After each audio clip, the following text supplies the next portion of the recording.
our functioning, our lives are lived through direct energy participation. We're all very good at spin doctoring and having all sorts of rationale and reasons and explanations of why we do what we do and what we think we're doing. And none of that is even slightly accurate. What we actually do and why we actually do it is intrinsic. It's direct energy engagement of the life force. It's entirely irrational. It makes entirely no sense. It's completely inscrutable, and all of our explanations and descriptions and rationalizations are gibberish. They don't address the actuality even slightly. Which is not a problem, it's just how it happens to be. If you notice this, it can be easy to get out of your own way in terms of feeling like you need to come up with rationalizations, feeling like you need to come up with explanations and descriptions, and feeling like your life needs to make any sense whatsoever, or what you do or why you do it needs to make any sense whatsoever. And you can actually have a clearer sense of your engagement with your direct energy functioning if you don't have to put it into described terms or into explanations or rationalizations or designations of any kind.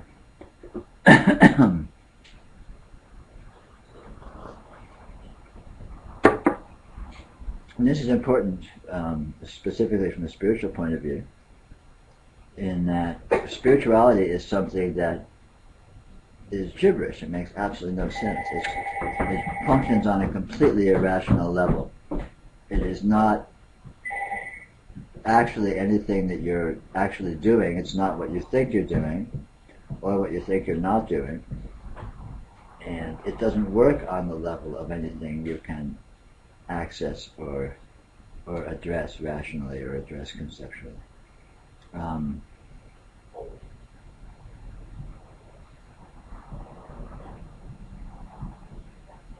When you find yourself beginning to enter into spiritual unfoldment, it's a spontaneous event. It makes no sense. You find yourself somehow losing interest in, or your interest in participating in ordinary human life in superficial terms begins to broaden, perhaps, or mutate, or get somehow readjusting itself, and you begin to find yourself perhaps looking into alternative ways of seeing things or understanding things or doing things or what have you. But even that is a symptom, not an actual event. And the actual event takes place at a level of primary energy functioning. Of course, saying primary energy functioning means what? Well, it's gibberish. It means nothing. But it alludes to the fact that what we are is an entirely irrational transcendental energy system, which of course is gibberish itself, but it would be gibberish because it's indescribable. But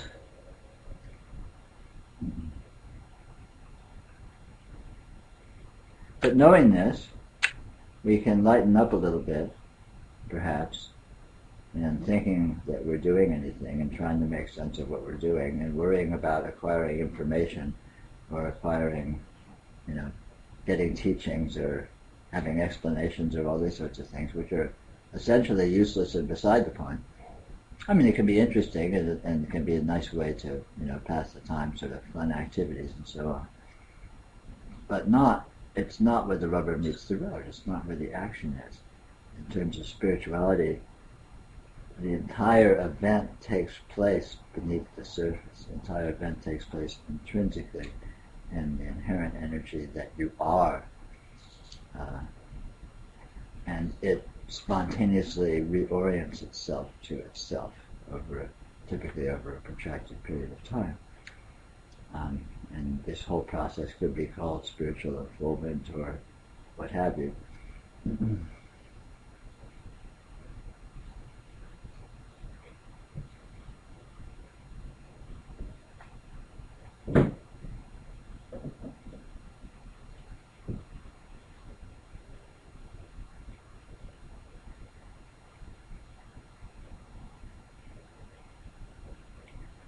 it's possible to intuit this direct energy participation and to begin to participate with this process, with your life in this very direct way, bypassing and undercutting rational function. Of course, rational functioning will go on because the mind endlessly spins off its version of things, but that's not important. But to let go of that as having any importance, to let go of that as being relevant in virtually any way at all to the actual process of energy functioning that is the important event in this process.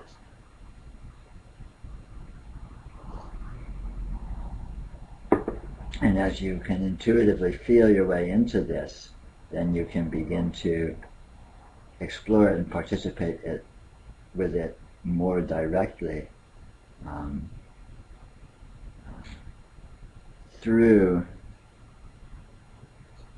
energy engagement, through subtle tactile means, through we don't have a language or words to describe or to address this level of experience at all. But that's nonetheless, you are there.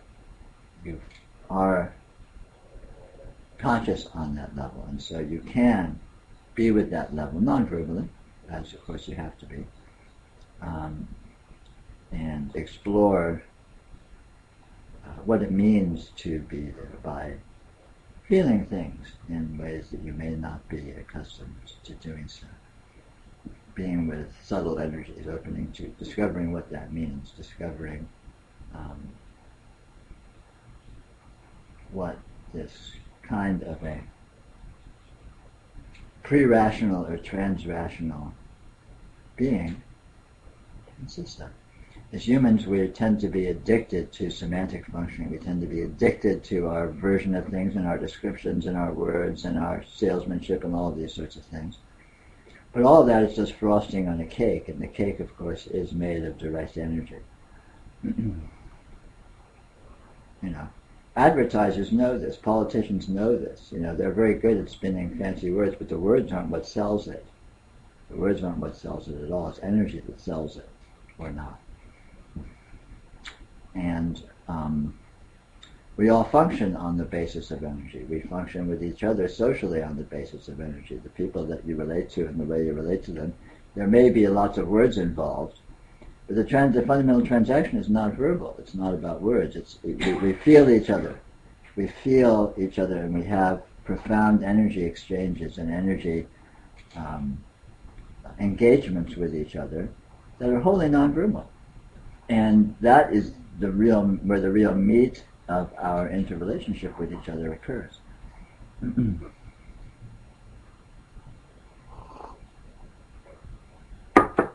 the spiritual point of view, in noticing this, it's possible to engage more consciously or engage more efficiently with the actual body of this very strange process.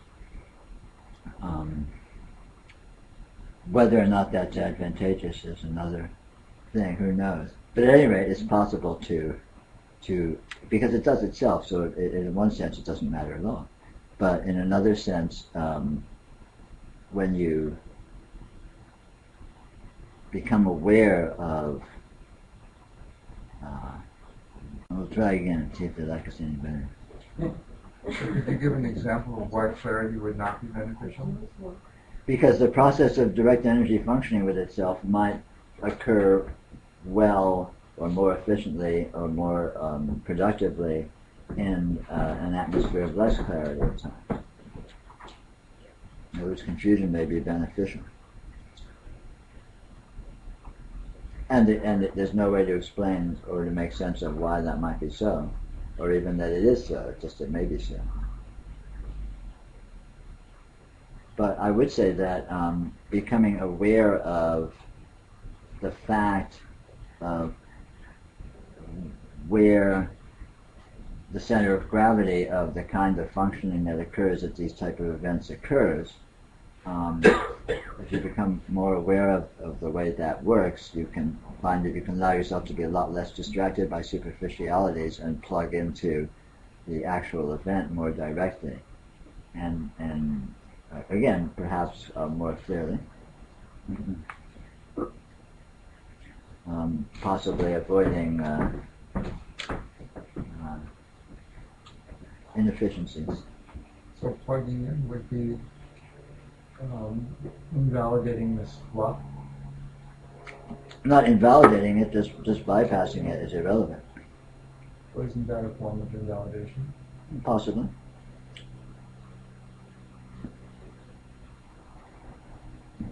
So reflecting on what you say,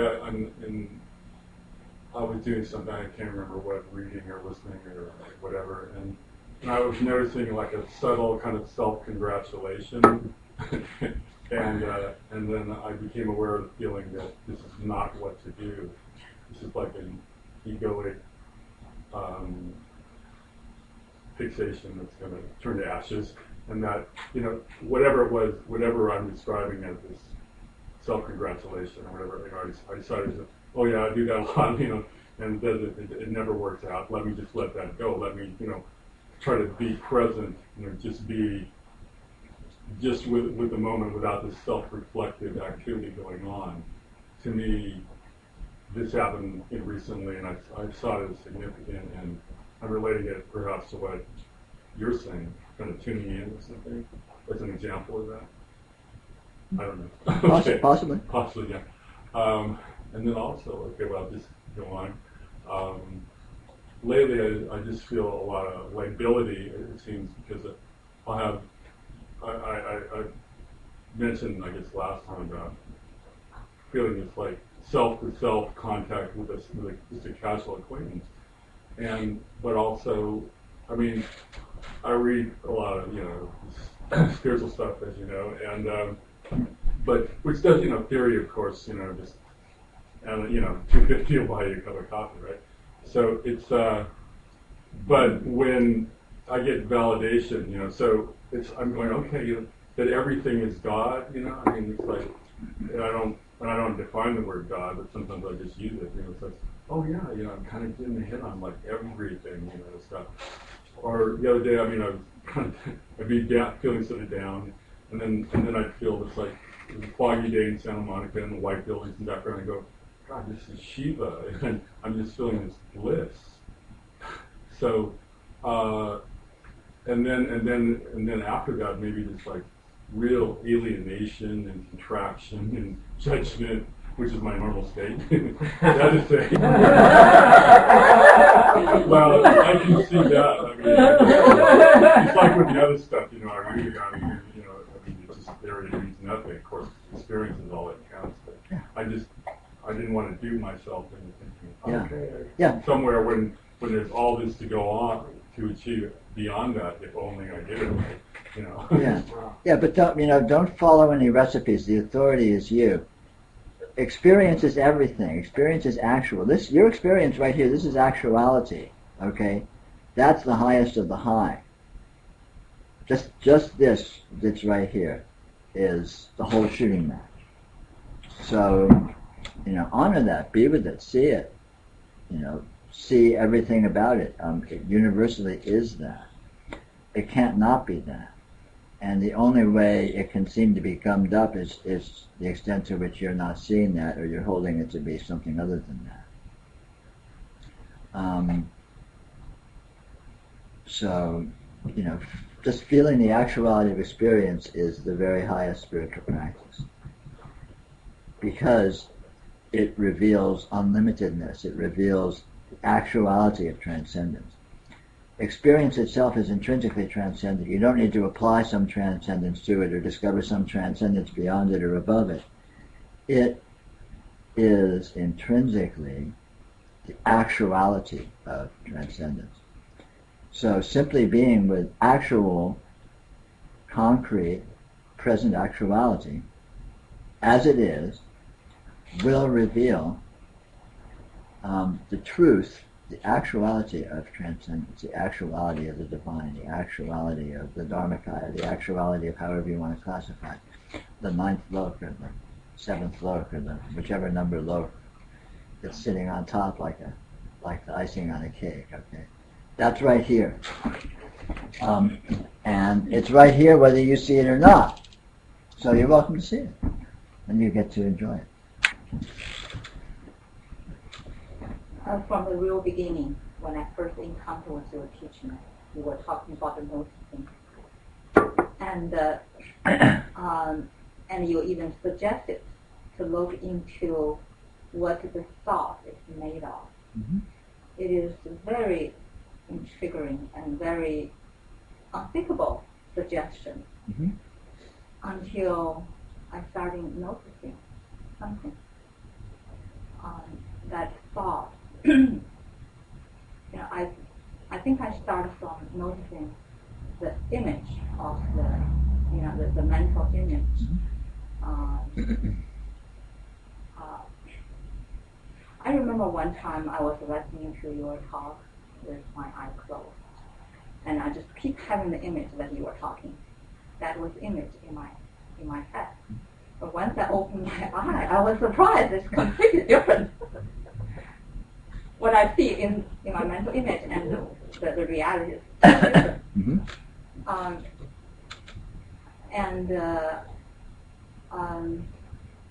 One day I was having some thought and had the mental image. And then I started seeing it is the light. The image are the light itself. Mm-hmm. And it's ever changing.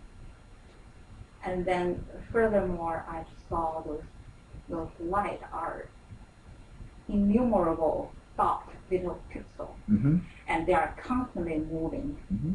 And make it shape us whatever we think we saw. Mm-hmm.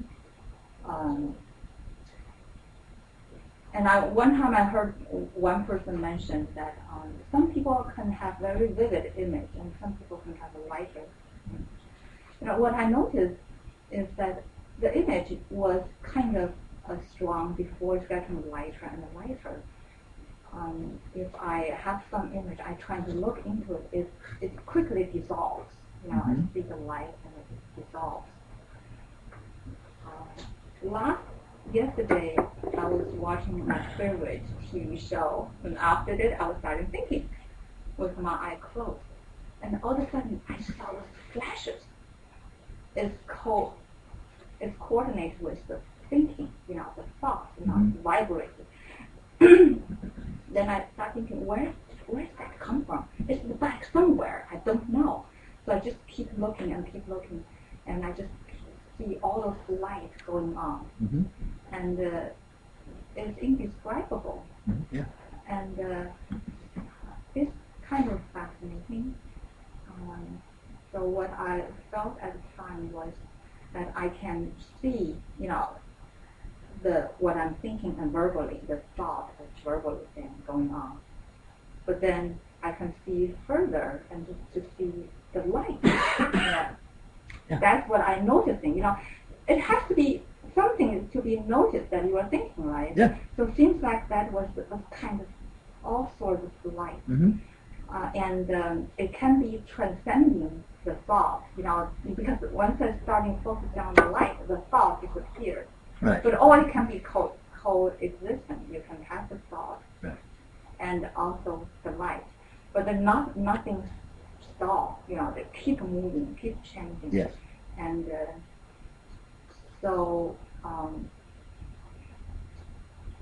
but I'm thinking it is much easier. Seems like it's much easier to have eye closed to see all of this.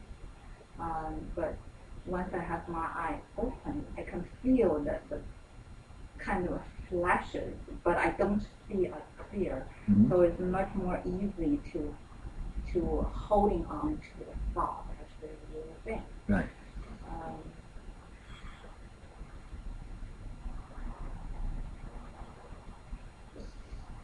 But anyway, it is a progressive thing. It's not something that I can contrive to it. I may see it for one day, and then another few days I wouldn't see it. Mm-hmm. But once I saw it, I started to realize what we were pointing at. See the texture of the thought. Mm-hmm. So it is not. It is actual. It's just that we don't recognize it. It's, Yes. Yeah. It's not there. It's just we don't recognize it. Yeah. That's it. Yeah. We do recognize it as the superficialities of our experience, but of course the superficialities of our experience are made of something. They're made of a presence. You know you're experiencing because something is there, right? When you know you're seeing because something's here. We call it light. But what is light, you know? The only thing that's present in your field of vision is light. But having said that, what have you said? So light, like abstraction, what's the reality? What is light? Where does it come from? How does it work? How is it appearing? Where is it? What's it feel like? What's it made of? You know, the same with sound, the same with sensation, the same with thought, the same with all of these experience, actualities of experience that are actual. Something is there, or you wouldn't be experiencing it. Something is here. What is it that is here? And you can be with what it is that's here very profoundly, because you are with it. You already are completely engaged with it. And it's not what you think it is. It's not what you're used to thinking it is. It doesn't work the way you're used to thinking it works. And this is directly noticeable if you look at your experience without bias, if you look at your experience without holding it to be what you usually think it is. It's our sense of normalcy, our sense of our normal frame of reference, our normal worldview, our normal interpretations that dumb us down, that make us, becomes a self-fulfilling expectation, and that's what we see. You know, we look at our field of vision and we see a room with a bunch of people sitting there. We don't see light. You know, and we don't see where the light is, and we don't see how the light is, and we don't see when the light is, and we don't see the way the light shines and where it's shining from. But those actualities are here to be seen, and they are surprising, and this is what reveals transcendence. We were just talking a moment ago. The actuality of your experience directly reveals transcendence without needing to add something to it, or tweak something to it, or make it spiritual, or make it magical. It already is that. It is that intrinsically. It's what it's made of. And this can be known directly because we are directly engaged with it, so we can perceive that. Now, one day I heard you talking to your Bay Area, and you were talking about the changing the perception, and I just felt so resonated with it. You know, I heard some people were saying, you know, the word is, this spiritual word is basically see through, how to say that, the world we think we are in is not real. It is a fantasy. It's imaginary. But to see through it, that is all this work is all about. Sure. And it seems like seeing through it is to enhance. I don't know how to say it. It's this perception, the changing the perception, because we are locked up in thinking this is human, and I'm person, and this room, blah blah blah. Yeah. And the entire world is built up on this imaginary, dreamlike stuff. But sure. if we can see through it, all the suffering will be transcended. Sure. Our world is going to disappear. But anyway, I'm thinking, is that more easier to see in the dark? To me, like... No, it doesn't matter. It's easy the way it is for you, and everyone's individual, so it doesn't matter. Just work with it however it comes naturally to you. Perhaps that comes to question I had as far as individuals who can transcend the laws of science somehow. I've seen trance mediums that do things that I just can't explain normally, and so I can see. So being open to other possibilities, I can understand how that fits in. My concern is with some groups that follow an individual figure. I'll just mention one, for example, Yogananda, who has a legacy of being able to do miraculous things. So my question about that is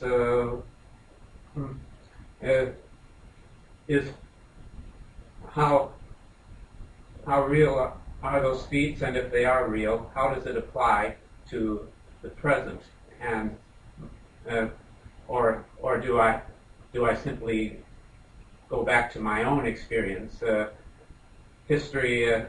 There's somebody else can explain a history of what these gurus can perform. But would you say that ultimately it's my experience that's the authority? Yes.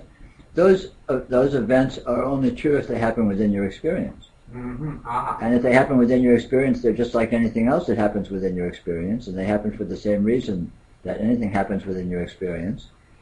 And nothing happens within your experience because anyone's doing it. So when miracles happen, no one's doing them. The light's shining, no one's doing it. Gravity's holding your butt to the chair, no one's doing it. You are you, and the thoughts that are popping into your mind, and you're speaking them. No one's doing that. It's just happening. It's just happening the way that it happens because of the way everything happens. And this is this actual event, this actuality that is actually happening here. Happens. It is what it is, and it happens the way that it happens. And anything that happens within it, arbitrarily designated, will be this event happening the way that it happens. If someone levitates out of their chair in your experience, that happens exactly the same way someone who doesn't levitate out of their chair and is sitting in a chair happens. No difference.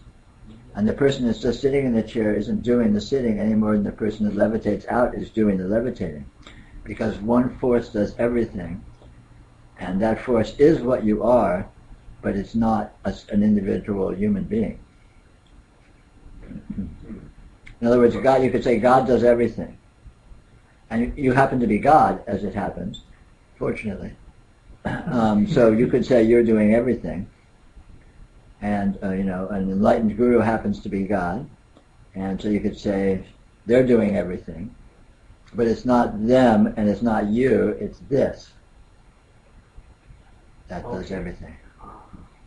So one can get trapped by containing who or what is doing this. Exactly. See what's actually happening here. See how it's actually happening, and all questions are answered.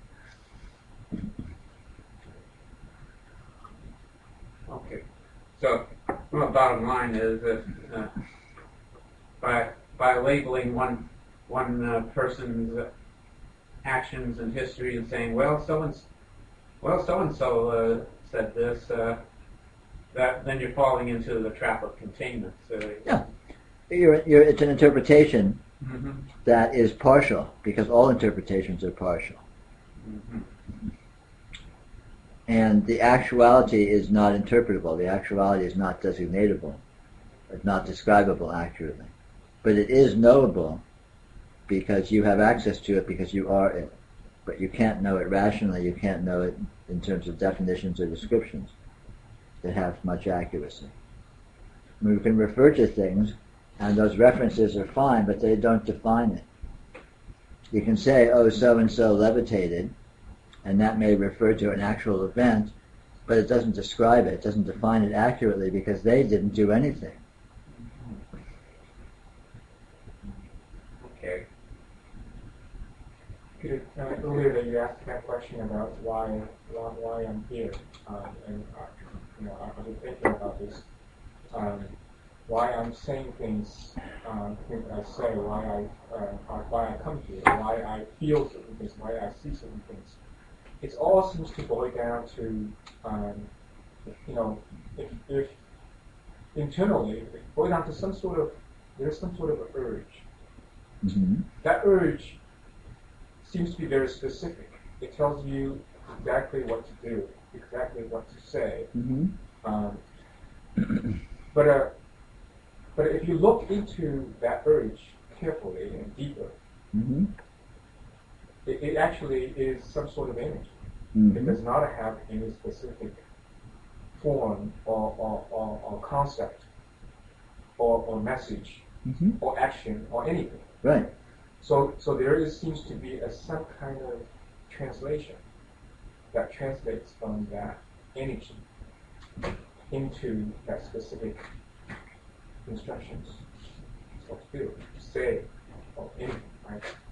So that's something that you can notice, and you can verify that. Every time you go and you do that, that's always true and always the case.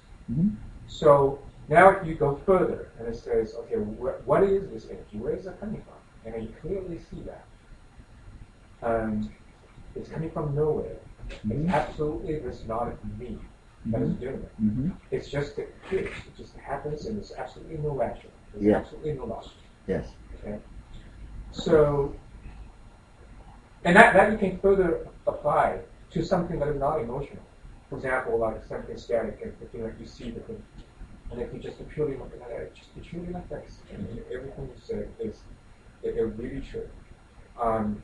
So with that in mind, right? So does that mean that what is the way that we should be living our life?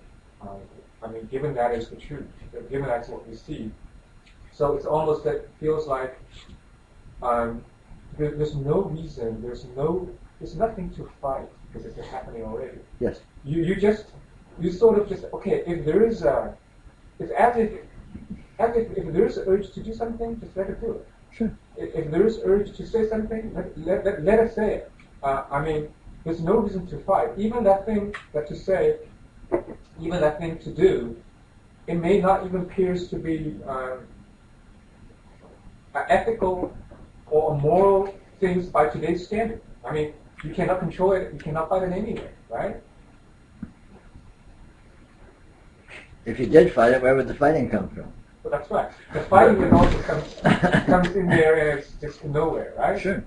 So if you think about it that way, it's free, right? Yes, that's right.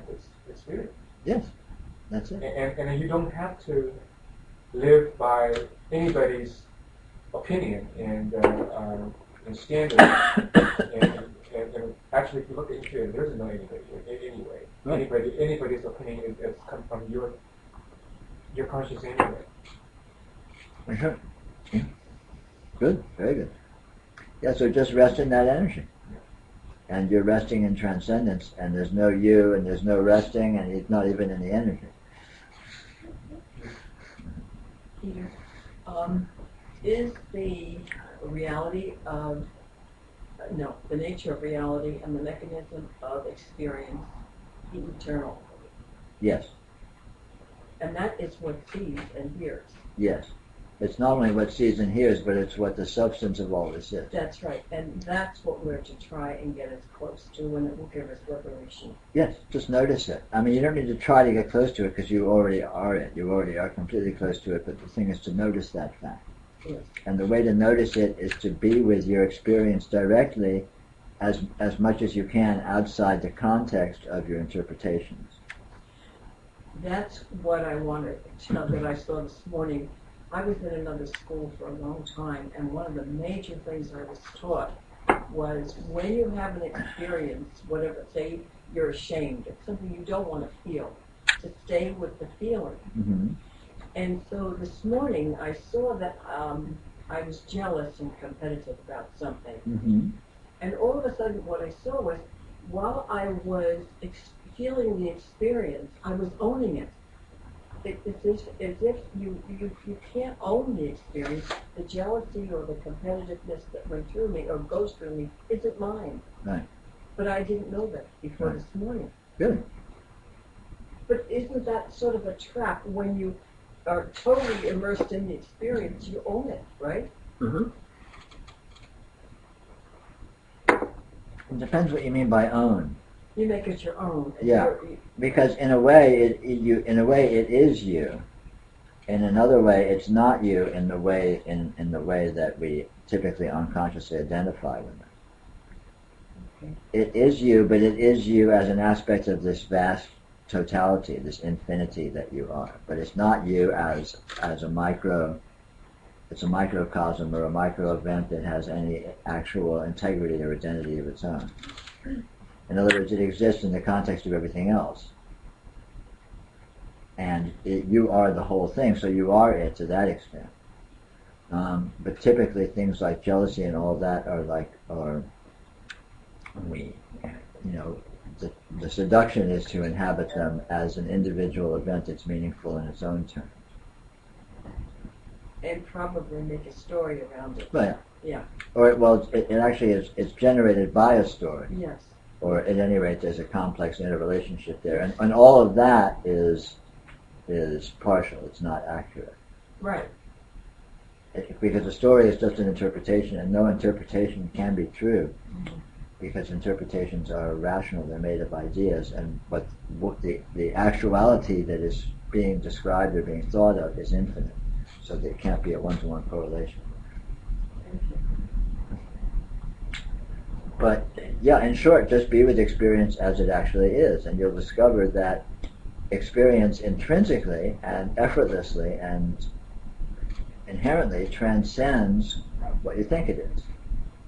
So anything you're describing as being a certain way is more than that and other than that.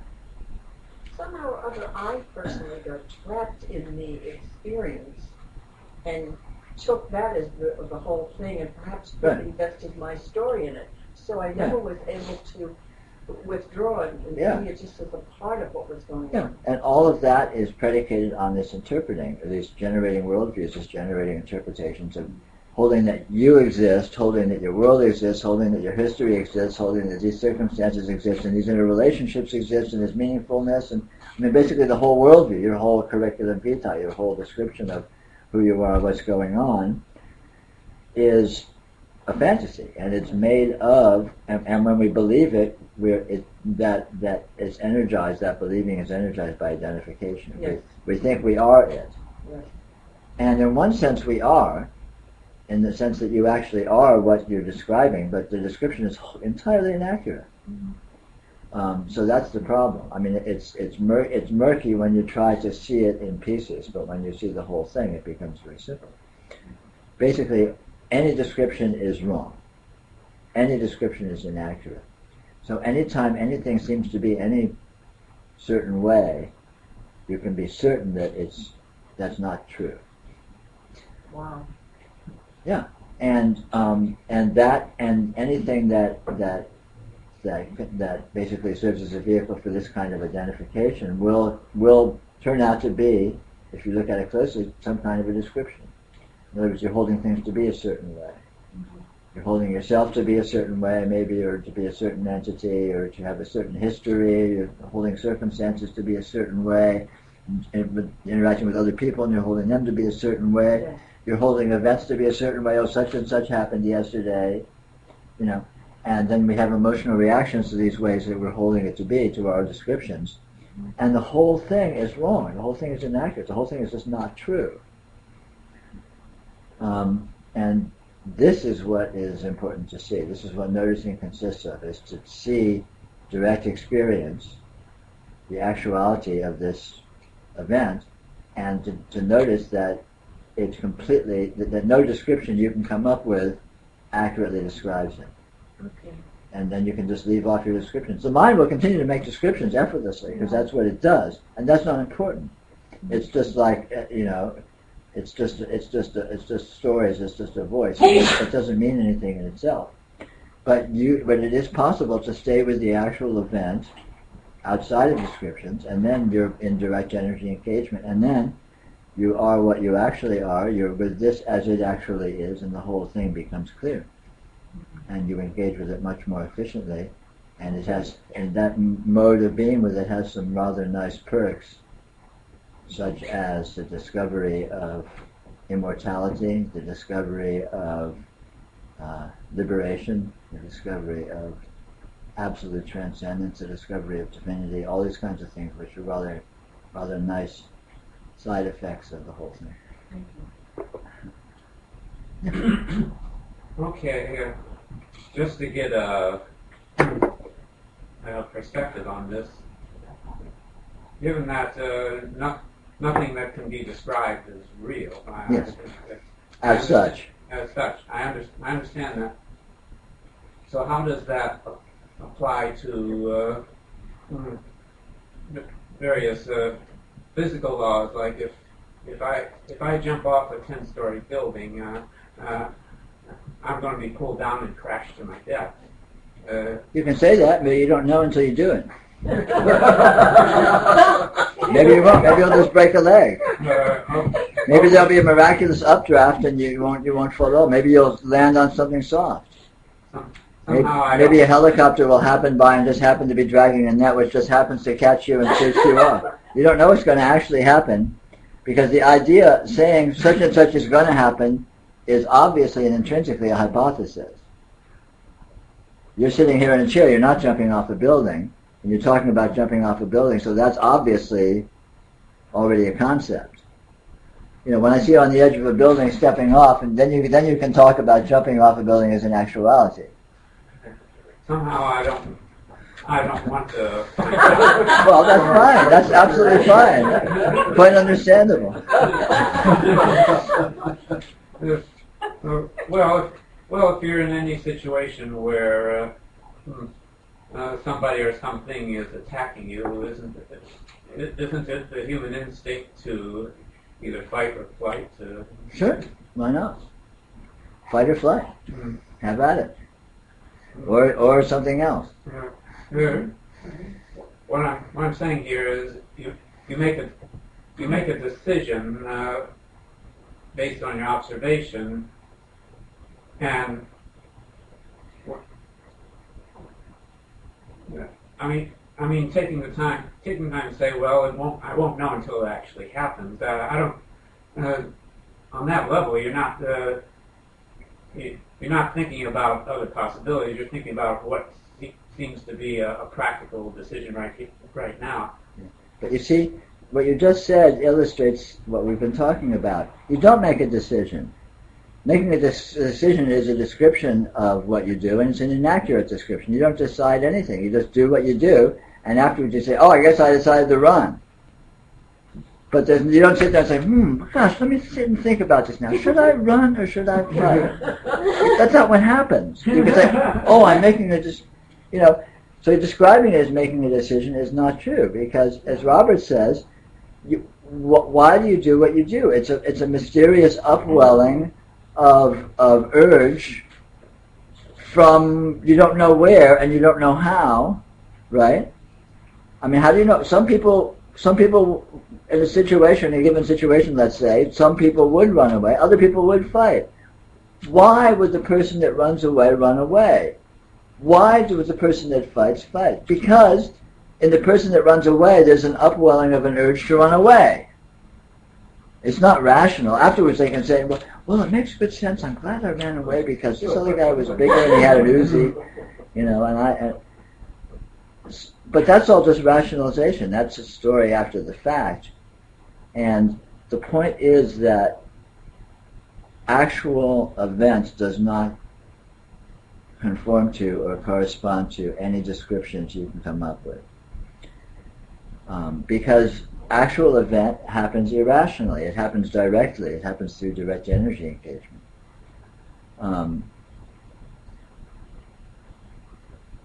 And the laws of physics, such as they are direct energy engagement. And they do what they do because they do what they do, not because it's a good idea. They don't know their laws. They don't know they're following the law. They just do what they do. And if they do something different, they do something different. You jump off a cliff, you fall, and if you don't fall, that's reality. I mean, you're talking about your cities and stuff, and guys that can levitate and manifest ash out of the air and all these kinds of things. What's with the laws of physics there? But they are what they are, and it happens. If it happens, it happens because it happens. Where did that come from? The same place. When some guy manifests ash out of nowhere, it comes from the same place as some guy that doesn't manifest ash out of nowhere. There's no difference at all in the event. It's like one person fights and one person runs away. One person manifests ash, one person doesn't.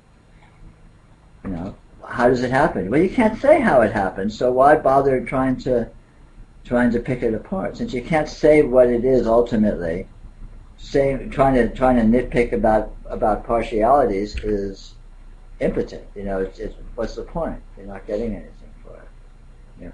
It gets down to mystery. It gets down to something that is intrinsically transcendental. That is intrinsically you can't get a handle on it. Where do the laws of physics come from? Does that make any sense? Oh, the Big Bang. Yeah, the Big Bang makes a lot of sense.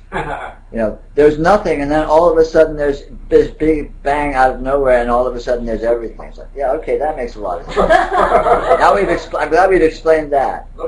Now we know where the universe is. And you have the equations to prove it. That's right. I'm not saying that didn't happen.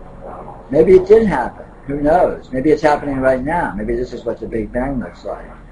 But you can't say how it happens. You can't say what it really is. And describing it in those terms isn't describing shit, because it doesn't actually define anything.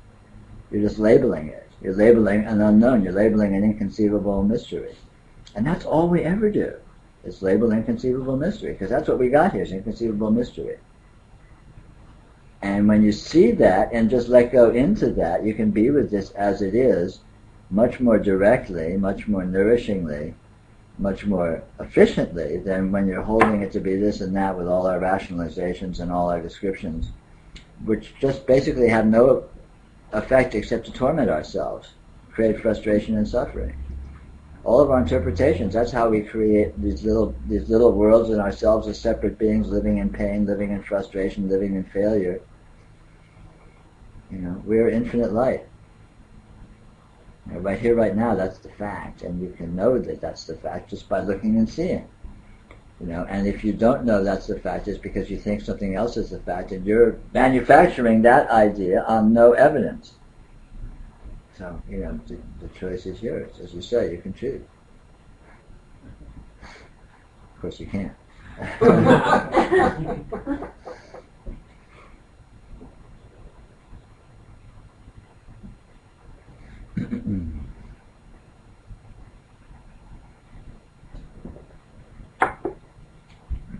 Yeah. What I hear is that there's living from the heart and living from the head, and that it just comes down to that, whatever that means. And what does it help them to mean? But does that resonate with you?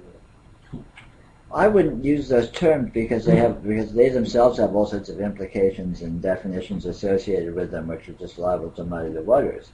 Mm-hmm. There's actuality and there's interpretation. And the head is as actual as the heart is, and the head isn't actually a head, and the heart isn't actually a heart. So when you go to actuality, head and heart's nowhere to be found. But metaphorically, you can say that, sure, poetically. Well, head, kind of rational fixation. But the problem is people hold that as a dichotomy, hold that as a duality, as mutually exclusive. And I'm in my head, let me get to my heart. How do I feel? It's like, and that's bullshit. That's just another way of confusing yourself. The heart is better than the head. It says the heart isn't better than the head. There's nothing wrong with thought. It's just an inaccurate approximation. When you see what it is, then you can use it and not be screwed up by it, not be seduced by it. Thought's very useful. It's just not accurate.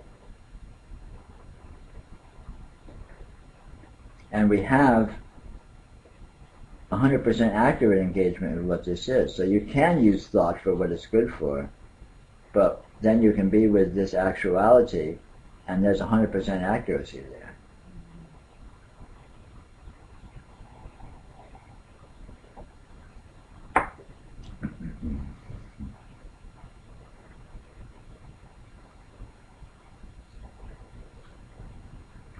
It seems to me, though, that we would not have the world that we live in.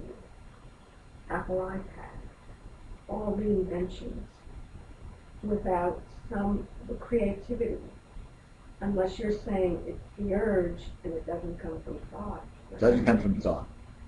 So Thought may or may not be useful in the process, but it's not essential. so Thought did not make iPads.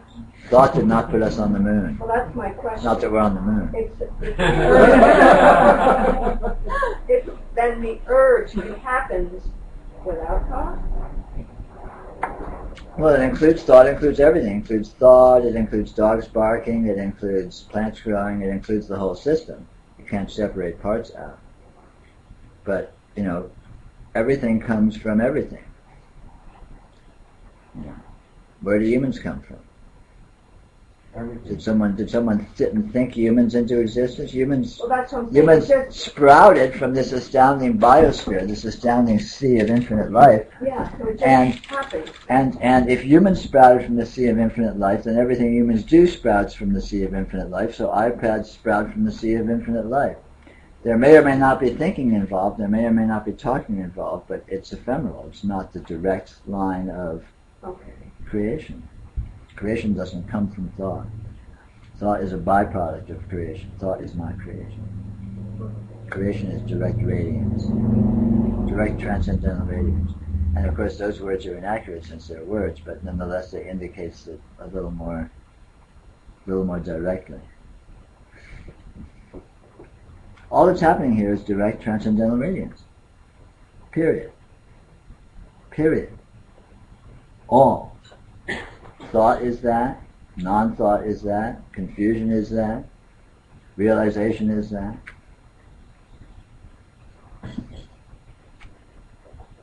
No better, no worse. Yeah. So when we come up with a question, it's just basically for entertainment. Well, you can't say what it's for. Why is anything? Why is this happening? Well, yeah. Well, I'm saying the question is not really, in my experience, the sage Stevie guitar melody? I do. Yeah. Well, the question's always asked, always comes from within, right, in the one song. It's a lyric to a song. Sure, yeah. So, if I'm saying I'm thinking, I'm questioning, Right. and then it leads to a thought. Right. The question is a thought. Right. It's not, then it starts that chain of events what you've been talking about. Right. So, But it doesn't start anything because the descriptions are inaccurate. When you ask a question, there's no you and there's no question and there's no asking. Your asking a question is a labeling of something which is entirely more than that. And why it happens and what happens when you do that is and what's going on with that is also entirely more than those issues being raised. So the term question is completely inappropriate. Yeah. Yeah, Every term is completely that's what inappropriate. That's what I was getting at. Yeah. It comes back to where it's all. Yeah. It's just Yeah. the thought in there. It's completely. It's so just inaccurate. It's a form of one of the million ways of saying it, entertainment. Well, but yeah, you could say that, but or conversation, or But you can't know why it is or what it does. Everything that happens is the direct functioning and expression of this transcendence, and it is its nature that it should be so. And as such, it's inestimably sacred. And so you can't, it's a mistake to belittle it, and just like it's a mistake to aggrandize it. There's no way to get a handle on it. It's not even in a category that you can qualify whatsoever. So all you can say is it is as it is, and this astoundingness is like that. This astoundingness is like human functioning. This astoundingness is like coming to meetings like this. This astoundingness is like going to sleep, getting sick, and dying. This astoundingness is like anything that happens. But anything that happens is inconceivably more and other than our description of it. So you can't assess events in terms of descriptions, because the descriptions are just completely inaccurate. So nothing is what it says it is. A question isn't a question. A meeting isn't a meeting. Sunshine isn't sunshine. Which is not a way of negating it or belittling it. On the contrary, it's a way of realizing how inconceivable and astounding it is. All of it, inclusive.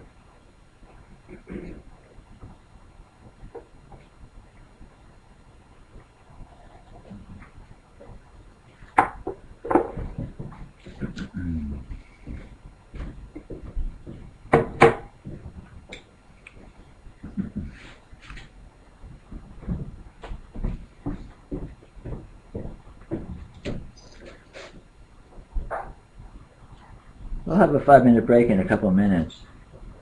Around about 11 or so.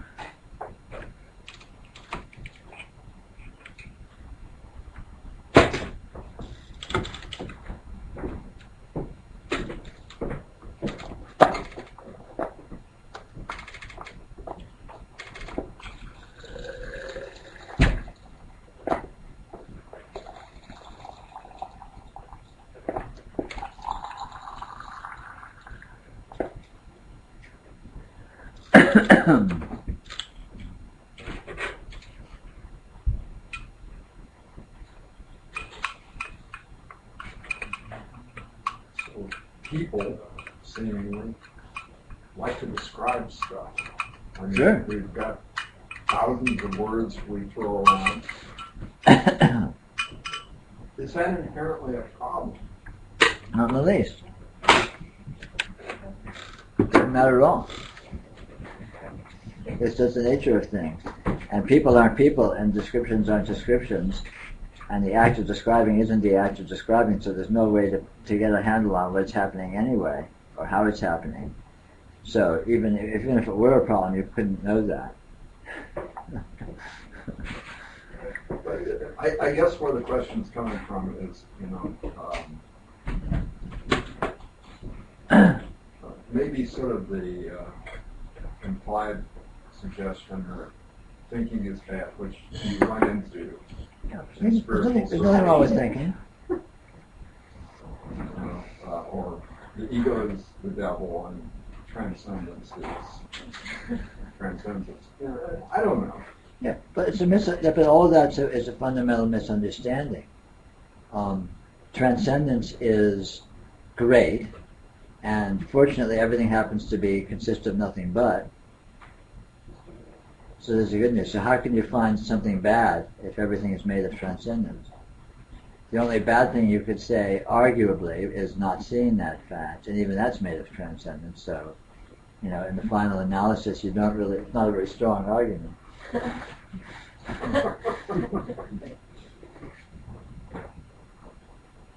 Well, if that's the case, why are we here?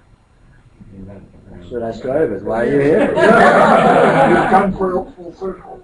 But that's the question. That's not a weak question. It's not a silly question. No. It's a fundamental question. Why are you here? But it's ultimately the same question as why is the sun shining, or why does your heart beat, or why is there space and time apparently? And it's a good question. It's a really good question. It's the good question, and I recommend you devote your lives to it. Ask it regularly. Well, live it. Find the answer. You are the answer.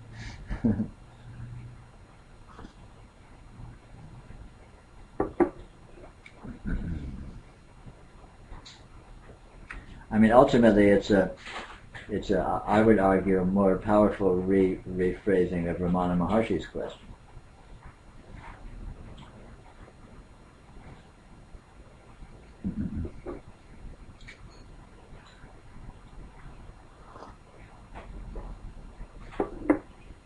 Instead of who am I and why am I here? Sure. Or why does anything happen? Or what is this? That's another great question.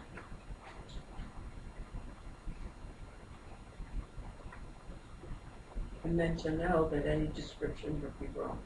Yeah, the answer is not a description. The answer is the answer. Find the answer. The answer is the cause. Eternal. When you're asking why am I here, the answer is the cause as to why you're here. The actual reason as to why you're here. I strongly recommend you find it. And you will find it right here, right now. Nowhere else.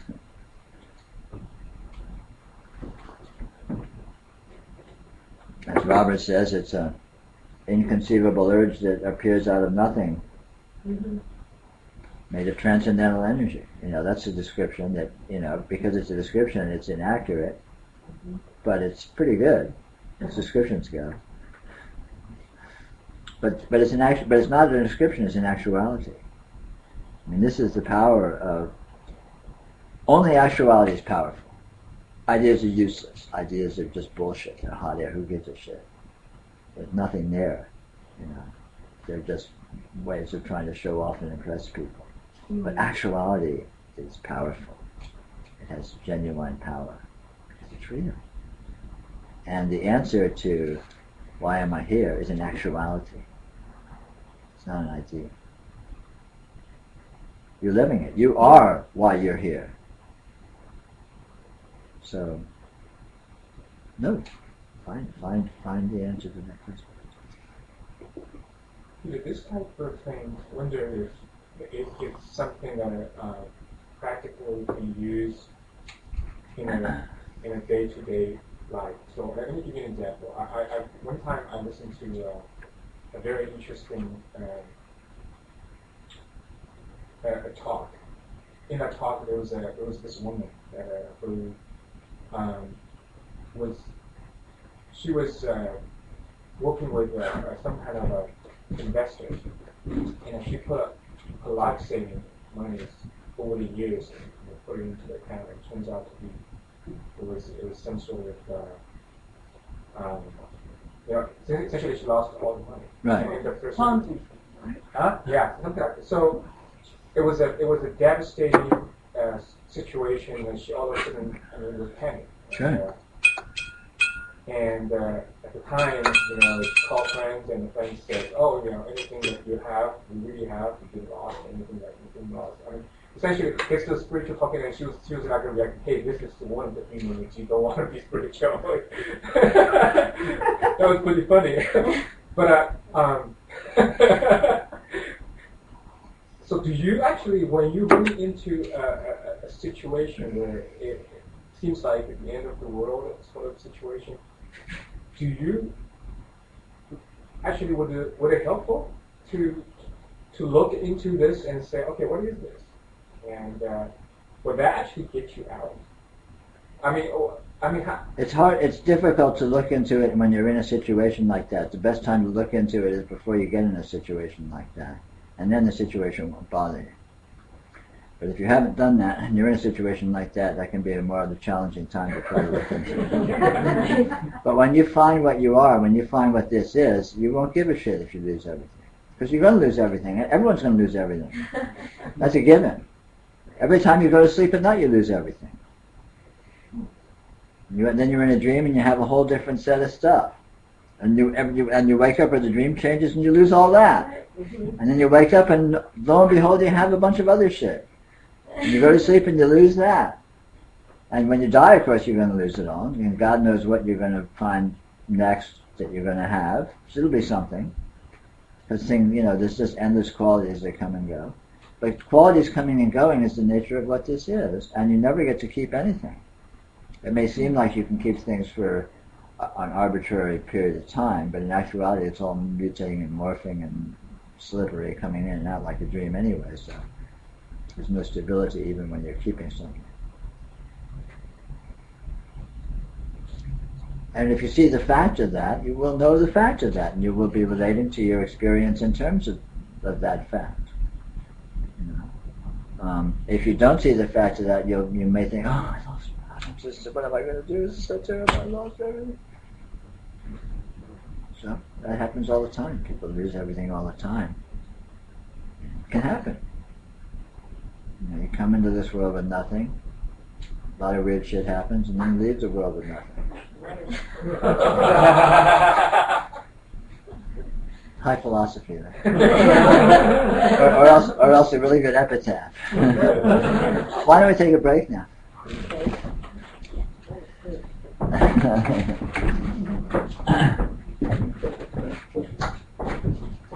Well, after work, we're going to quickly go into the menu. That in fact, the gap is interfering with. Okay.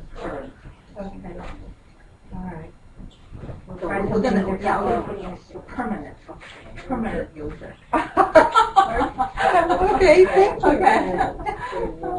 I'm gonna enter this struggle.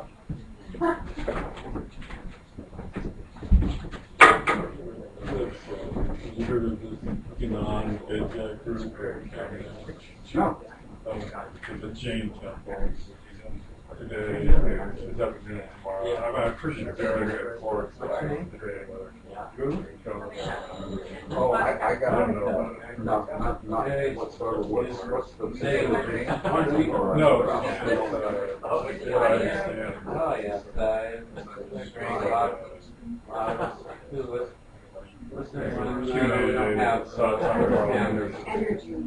Ceremony, whatever, it's a big crowd of people. Feed you in on initiative. Right. But when somebody told me that, you know, I respect it really puts you in touch with the soul and ego or whatever. So it'd be like a communication between a higher self and a enjoy the break. Well, that's what happens. And they're like, and this guy was just recommending it to me. Some other guy saying, I don't know. I just probably not going to do it. But at first, because I thought I never thought about it. I mean, I'm doing this in my head, which is, He was recommending it. well, I do it. I can't say it's wrong or right. License, right? That's what I do. Yeah, it's we're in a park at the Jain Temple. I just you know, I had on her other together. I think they can. I can't think of the guy's name. But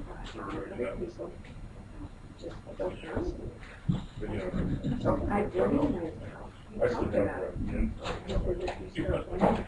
I got stuff out. I'm going to see John Sherman. Yeah, tomorrow. Like, it's just regular obligations, Well, he isn't really doing satsang, but something. So what he does when he comes to San, when he used to come to San Juan. Yeah. He just doesn't call it satsang. Yeah. I wish he would have addressed it. You want to navigate? No, just Getting things moving. for a situation that Been there for a while, or? but I'm have to be there so right before I do to make myself happier at the time. You know what I mean? Yes. Or more I'm going to be talking a mile a at the minute. time. You know what I mean? So, Has no effect on you I have a whatsoever. lot of mobility. Well, if I had 8, like, Yeah. Where they, you know, I gained sort of real, I like couldn't in my normal remember. life, of alienation tracks and living and bliss.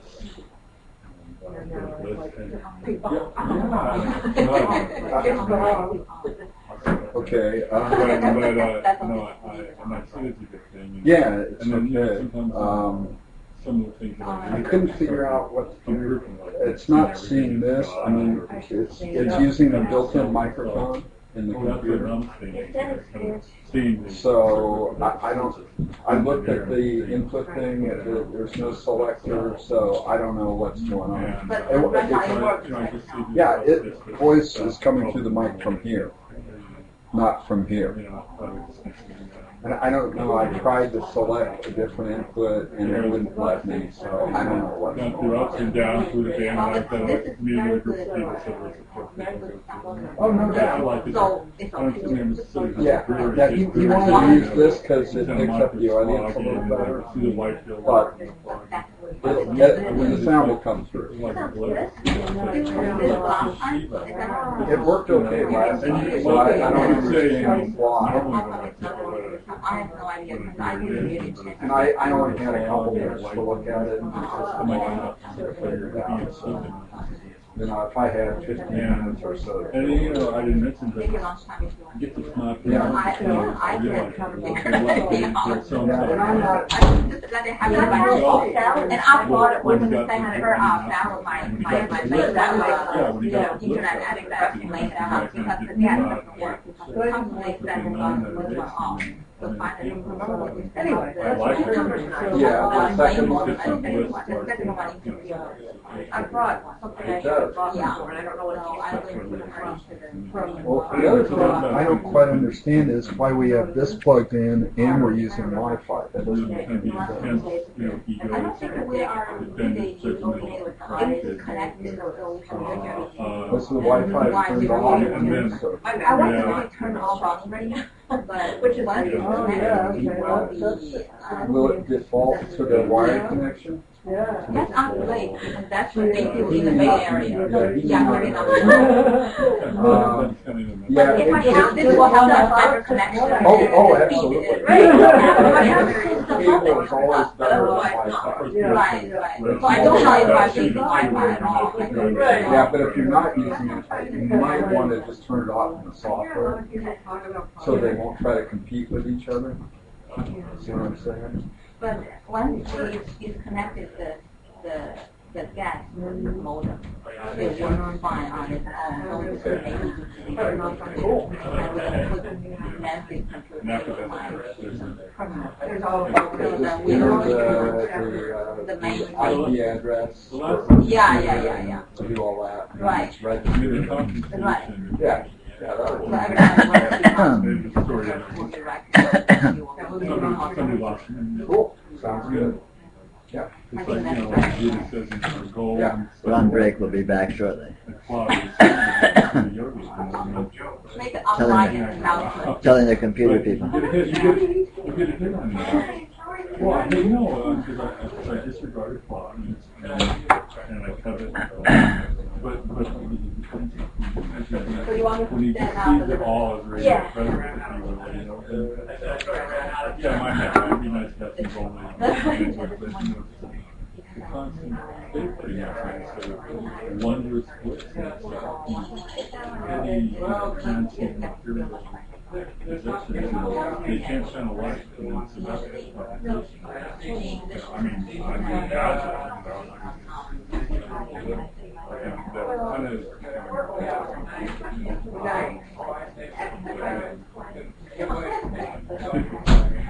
I'm content to describe be humble, sit under a tree, and see what the universe Why would brings you me. do whatever? Well, because I don't want to work.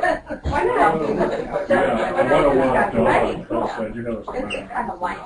Get out. I mean, I'm talking about. Right. Get out of the door and Whatever the yes. benefit is. Right, Everything yet, but just, Right. you know, every invitation is just a no-brainer. You know, it's that, I don't even have to make it. Rudimentary things and just get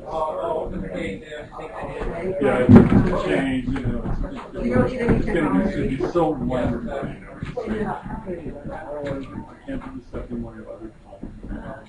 And I'm enjoying the hell out of myself being healthy. And I'm making more money.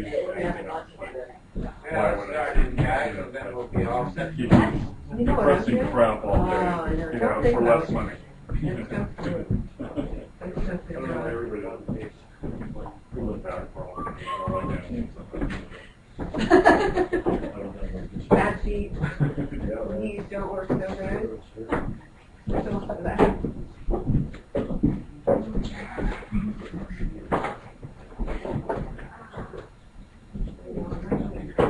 Okay, what do you want to know where to begin. Where do you want to go? Well, we're still supposed to sit down.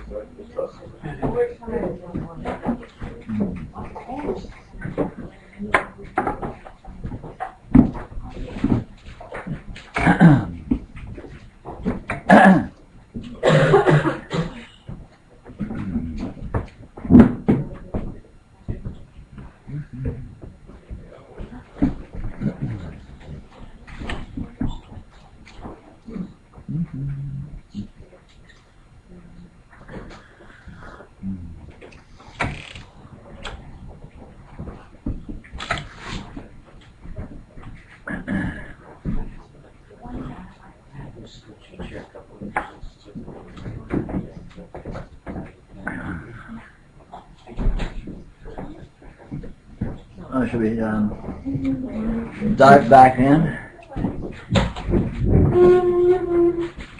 All right, we're back online.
This habit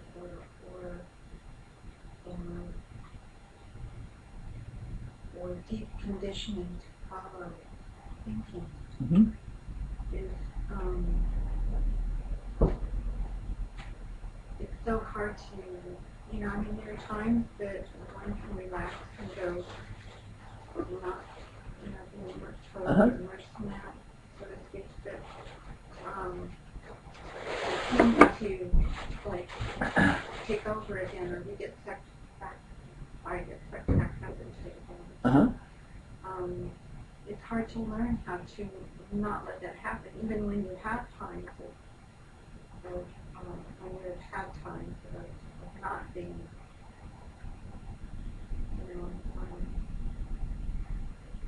taken over by it.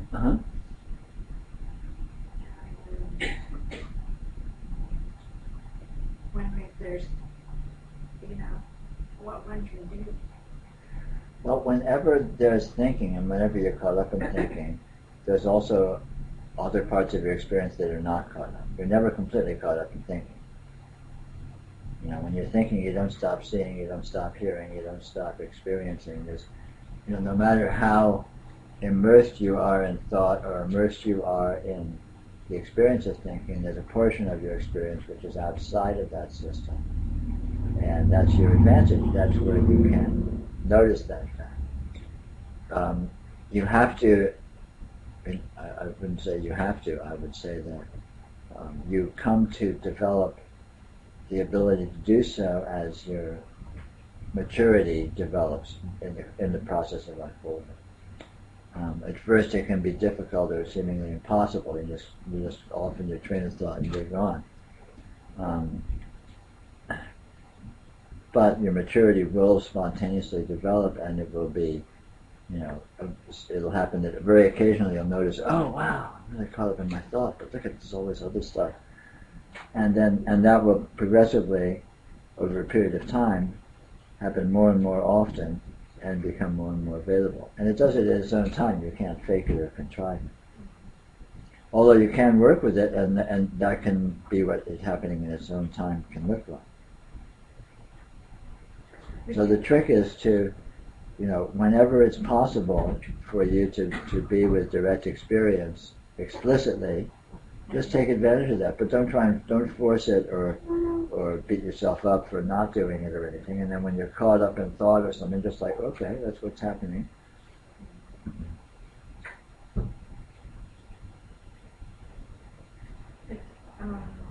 So would you say it requires a vigilance? This sort of vigilance? No, because vigilance is liable to be more thought, and it's liable to be more posturing if you're thinking you're doing something or not. Just take advantage. Just when you're noticing direct experience, take advantage of it. That's all. And the more you do that, the more you will tend to do that, because it is strong. It is stronger. It's more powerful. It's more vital. It will seduce you. It will draw you to it over a period of time. And how do we know that there's not interpretation going on? Doesn't matter. Doesn't matter. Just be with direct experience. You don't even. It's not an either or. It's not like there's interpretation or no interpretation. I have to have zero interpretation. That's irrelevant. Just be with direct experience. Be with beauty. Be with power. Be with ugliness. Ugliness is direct experience. I mean, next time you're walking down the street and there's some really smelly dog shit or something, just like, wow, that's disgusting. I mean, that's as real as it gets. And that's not a concept. Right?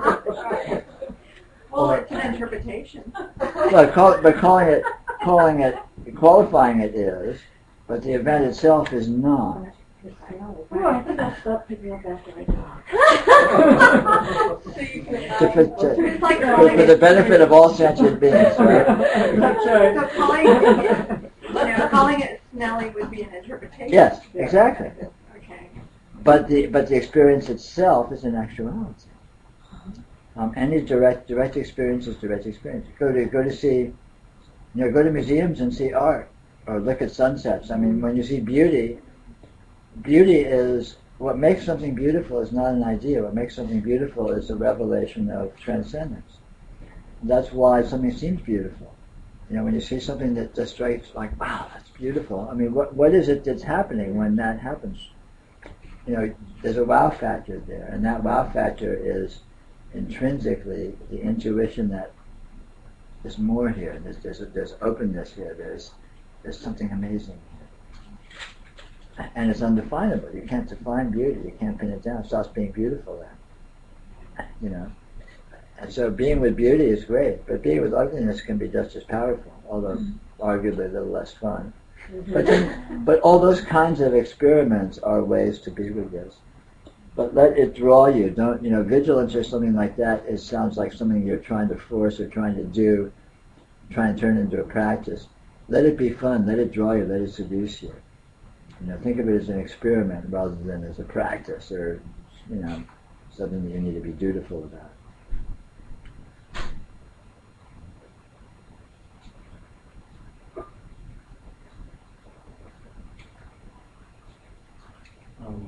On the subject of bliss or nanda,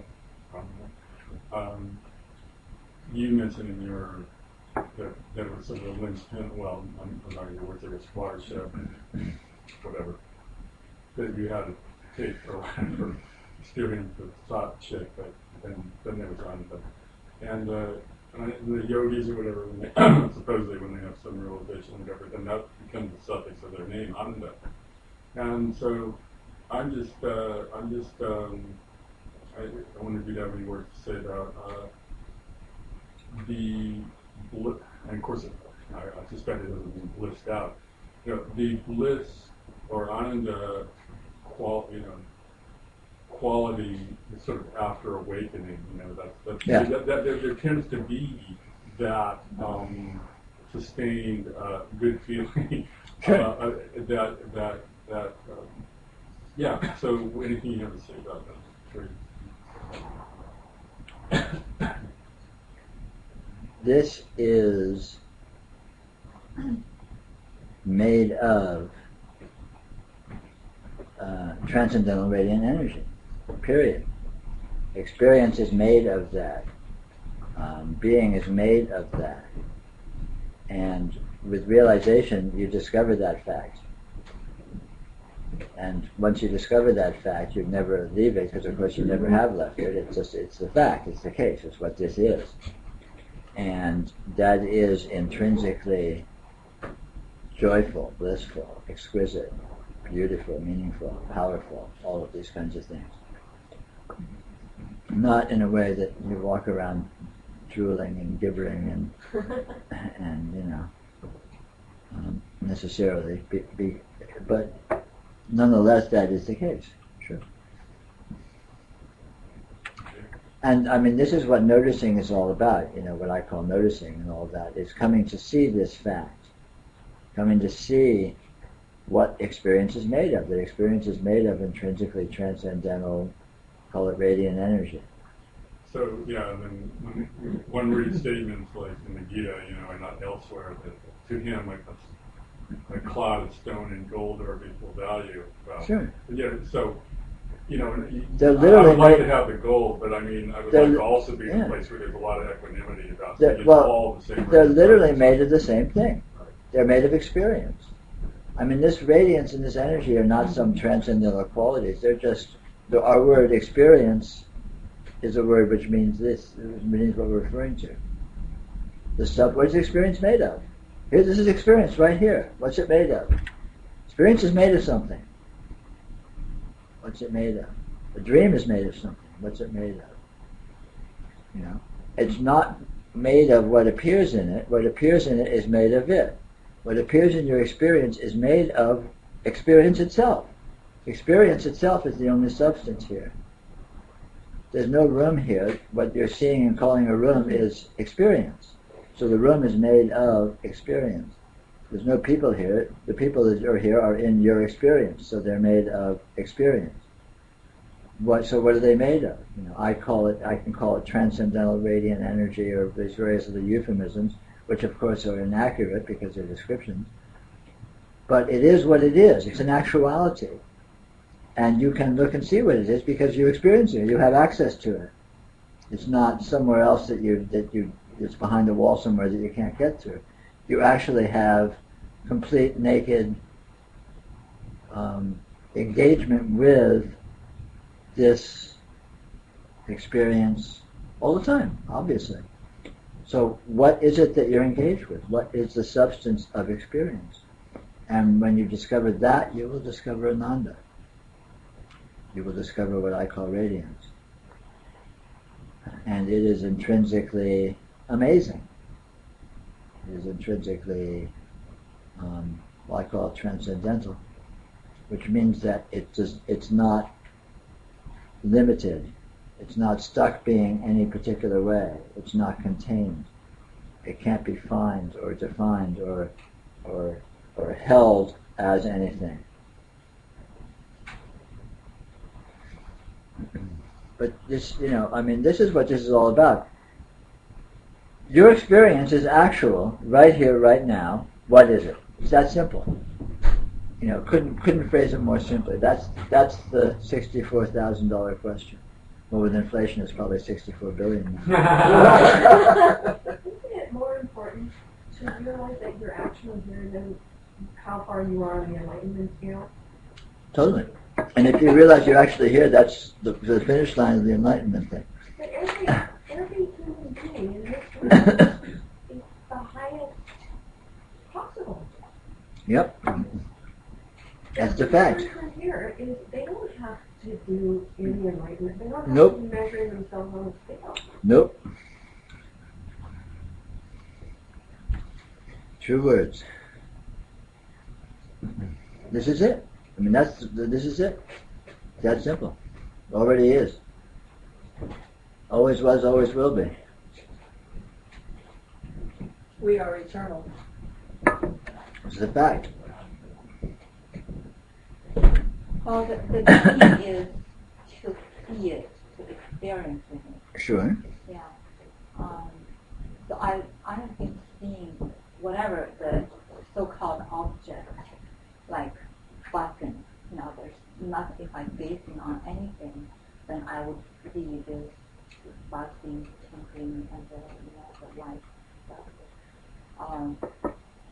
But one day I just I have this strong tendency to turn into a practice. Mm-hmm. To want to see more and Right. practice basically. And one day somehow it went away. This kind of drive went away, and I just see the whole field is buzzing. Mm-hmm. So then I realized I was holding this button is on certain object. There is the distance and there is the surface. And in that surface is the button. Right. But when that kind of holding went away, and you just see the whole field cross board, it's the Yes. but it's not something happening. But whenever the guard left it, Right. and I just see that. Uh-huh. That kind of is indescribable or undescribable. Sure, absolutely. And I don't really know is there any surface anymore, because it seems like this buzzing is all over the place. Sure. Yeah. I can't say it is on something. But it's not, because the buzzing is an aspect of experience, and objects and surfaces and such appear within experience. So it's the other way around. It's not that the buzzing is on the surface, it's the surface is in the buzzing. Because the surface appears within experience. Right? You see a wall, you're actually seeing experience that is looking like a wall. And experience is what buzzes. Experience is what is dynamic. So of course you can see it in a wall, but you can see it anywhere you look. Like as you say, you can see it across the whole field of experience, because you're seeing the way experience works. You're seeing what experience is made of. And of course, everything that appears within experience is made of that. Because it's not, when something appears within your experience, it's not like something else is all of a sudden added. All you see is your experience. It's like in a dream. No matter what appears in the dream, say you're in bed last night and you're dreaming and all this stuff's appearing and you're in this whole world and all this, and this people and you're doing all these things, right? There's no one there. There's nothing there. Nothing there but dreaming, right? It can look like all of these things and objects and situations, but in actuality, the only thing that's present is dreaming itself, the actuality of dreaming. Exactly the same thing's happening here. The only thing that's present here is experience, we'll call it experiencing. Okay? And this is noticing, discovering that fact. There's nothing here but experiencing. It looks like all of these objects. It looks like all these people. It looks like all these situations. But all of that is just configurations of the experience itself. If I could use some logic of the comparison, like the image in my head, I can now I saw them. They are all this buzzing thing, light thing. It doesn't really exist. Yeah. So but when I'm trying to visualize everything with my eye open, I see this buzzing, but I don't see them disappearing. It's just constantly moving, the dynamic. So are they the similar? Just the same. Just the same. It does disappear. It disappears when you look away. It disappears when you close your eyes. It disappears when you get distracted. Things come and go. What you're seeing now, there was a time not very long ago that you weren't seeing it. You weren't sitting here. You were in the kitchen or something. And then what are you seeing then? You're seeing whole different things. Where's the things you're seeing now? Where'd they go? They're nowhere. Just like what you're seeing when you close your eyes is there when you see it, and when you're not seeing it, you're not seeing it. Where is it then? You don't know. It's just you're not seeing it. Where's New York right now? Where's New York? Who knows? Is it there or not? Who knows? But you're not experiencing it, so it's not real for you right now. So if my mind is supply the concept, and Yes. then I hold on to the concept. Yes. I can see that for fact when I hearing things, especially when I close my eyes. But all the sound was floating. There's no image, Yeah. basically, just Yeah. this buzzing sound. But then I would supply, it's so and so Right. talking, Sure. and is the bird was singing. Yeah. I put the labels on, Yeah. so I can see from that aspect. Yeah, Now exactly. you It's say the- the experience, yeah. It's the same when you're seeing. You don't see a wall. You don't see a computer. You don't see people. You see colors and light. And the mind says, oh, these are people. And this is a wall, and this is a computer. But it's the mind creating that. All you're seeing is colors. And this holding thing, very subtle.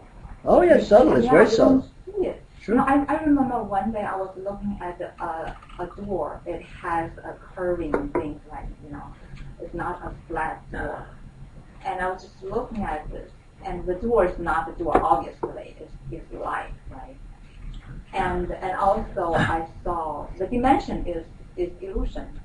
Because it shows the shade that goes in and out, and it's different color. But actually it's light. Yeah. It's all different Yes, colors. yeah. Yes. It is. That's all. That's all. All you've ever seen, you've never seen any objects. All you've ever seen is light. You've never heard any events or objects. All you've heard is sound. You've never felt any objects. All you've felt is sensation, touch. You've never thought about anything. All you've thought is thinking itself, thought energy. Right, the thought thing is so ironic. I've been seeing this for quite some time. It's sometimes it feels so overwhelmingly doesn't exist. Yeah. It's none of them really exist, but No. but it's come up. But you can't. As soon as come up, it disappears. Yeah. But it's subtle because thought does exist, light Right. does exist, sound does exist. It's the objects and interpretations and circumstances that we attribute it to that doesn't exist. We define those into existence. And then We have evidence for it. The evidence is based on configurations and patterns of the light and patterns of the sound. The light is patterned. The sound is patterned. You can say that. That's a fact. That's true. But that the pattern is people, or is a wall, or is a house, there's a subtle addition of concept to that, which is not true. It's not objectively the case. And the problem is we usually don't discriminate between the two. We see the light, we see the shape, and we think it's a person or a wall, and we think that's all the same event. It's not. There's two events happening. One is experiencing the light and its patterning, and the other is a definition or defining or describing it as consisting of something. And there's two events that are very, very separate. So I'm seeing the light, but what happens when I touch it? Then you're touching a sensation, you're touching energy, you're experiencing touch sensation. Touching energy? Of course, just like when you're seeing Out energy. here or back here? There's no out here, back here, where you touch it where you touch. If you touch it, you're touching it here. Is that out here or back here? It's here. and you're touching light. When you see light, you're actually touching the light. Seeing is just a euphemism for touching. Your consciousness touches the light. You experience light by tactile presence. You experience sound by tactile presence. Is there actual tactile experience, or is it all my imagination? It's actually tactile. Your imagination is also a tactile experience, but it exists in its own dimension. The dimension of thought or imagination is like you could say vision is one dimension, and then the field of hearing is another dimension. The field of touch is another dimension. The field of thought is another dimension. Imagination, so on and so forth. All these various dimensions of, or you can call them frequencies of experience. I mean, it doesn't matter how you classify it. It is what it is, and you can't get a handle on it anyway. So who cares? But anything you experience, you're directly experiencing. It's a direct engagement. So when you see light, you're directly engaged with the light, with your consciousness, right? And so you can know the light by feeling it. You can feel what light is. I mean, it's irrational, obviously. It's a feeling, so you can't. It doesn't mean anything in words. But you can. Light has a texture. Light has a buzz. I mean, you can't verbalize it, but light has a quality to it. Sound has a quality to it. You can instantly recognize whether you're hearing something or seeing something. You can tell sound from light, can't you? How? Because light has a different texture than sound does. Or you can tell whether you're feeling a touch. Wow! Because touch has a different texture than sound or light, and so on and so forth. But all of these textures are ultimately textures of the same thing. They're textures of experience. Because in a dream you can see things, you can hear things, you can touch things. There's nothing there but experience itself. So experience can show up as all of these different modes of frequency, or different modes of flavor, let's call it.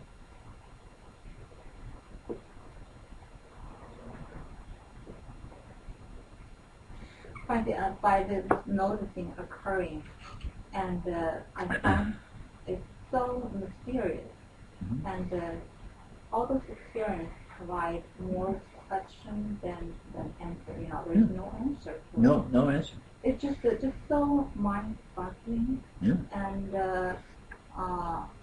any temptation trying to explain or trying to get an answer is no use. Yeah. You can't resolve it. Right. Noticing is discovering mystery. What this actually is mystery. It's not like this is something specific and you can get to the bottom of it. Now I know what it is. What this is infinity. What this is mystery. And you can know that for a fact. And that's the answer. The answer, and since it's mystery, the answer is that there's no answer. But that's the fact. That is the answer. The answer is that this is infinite openness. I saw the darkness is light. I'm not saying it's the definition, but that is the experience. Uh-huh. And it's so hustled, like at night when I sleep, when I look at the ceiling, there is no ceiling. There's light, and so many.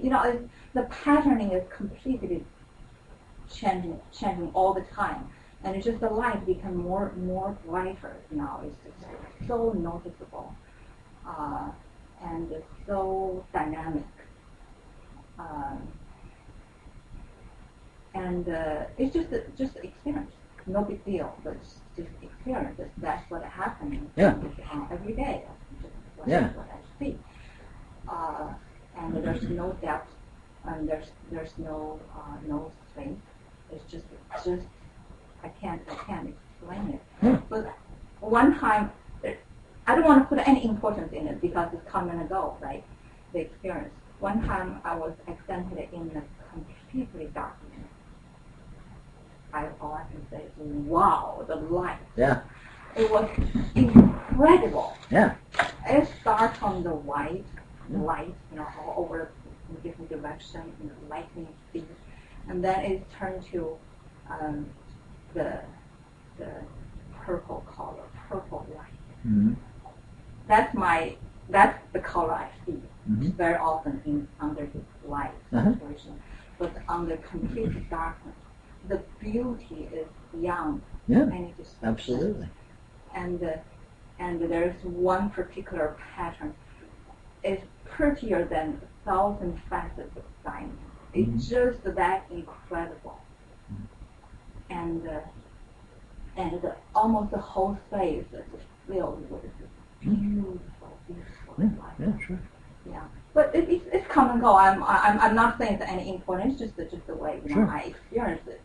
Even I'm saying it is it's not a real event. Yeah. How often I can be in this completely dark situation. It's just a once in a lifetime, I guess. But it provides more question. It's actually I really want to know what this is. Not the life thing, this particular Sure. event, but it's just intuitively feels like this is the path, and I have to find it out. Yeah, good. What is real happening, Yeah. and what this is, how everything is made of. Yes, It's just that kind of thing. Yeah, well, that's good. Well, that's what this is about. You're in the right place. I'm seldomly go with preaching or whatever. People believe something, or believing system. I don't believe anything, and this is definitely not false. It's a belief, and is intuitively felt, and just happens beyond this thing.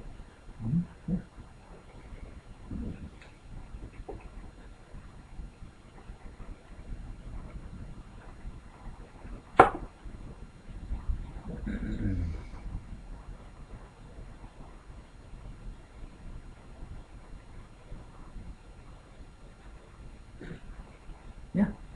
Yeah, I listen to I hear her interpretation. I don't hear interpretation giving a bad rap, but it's always felt kind of odd to me because it feels like interpretation is the way to explain it.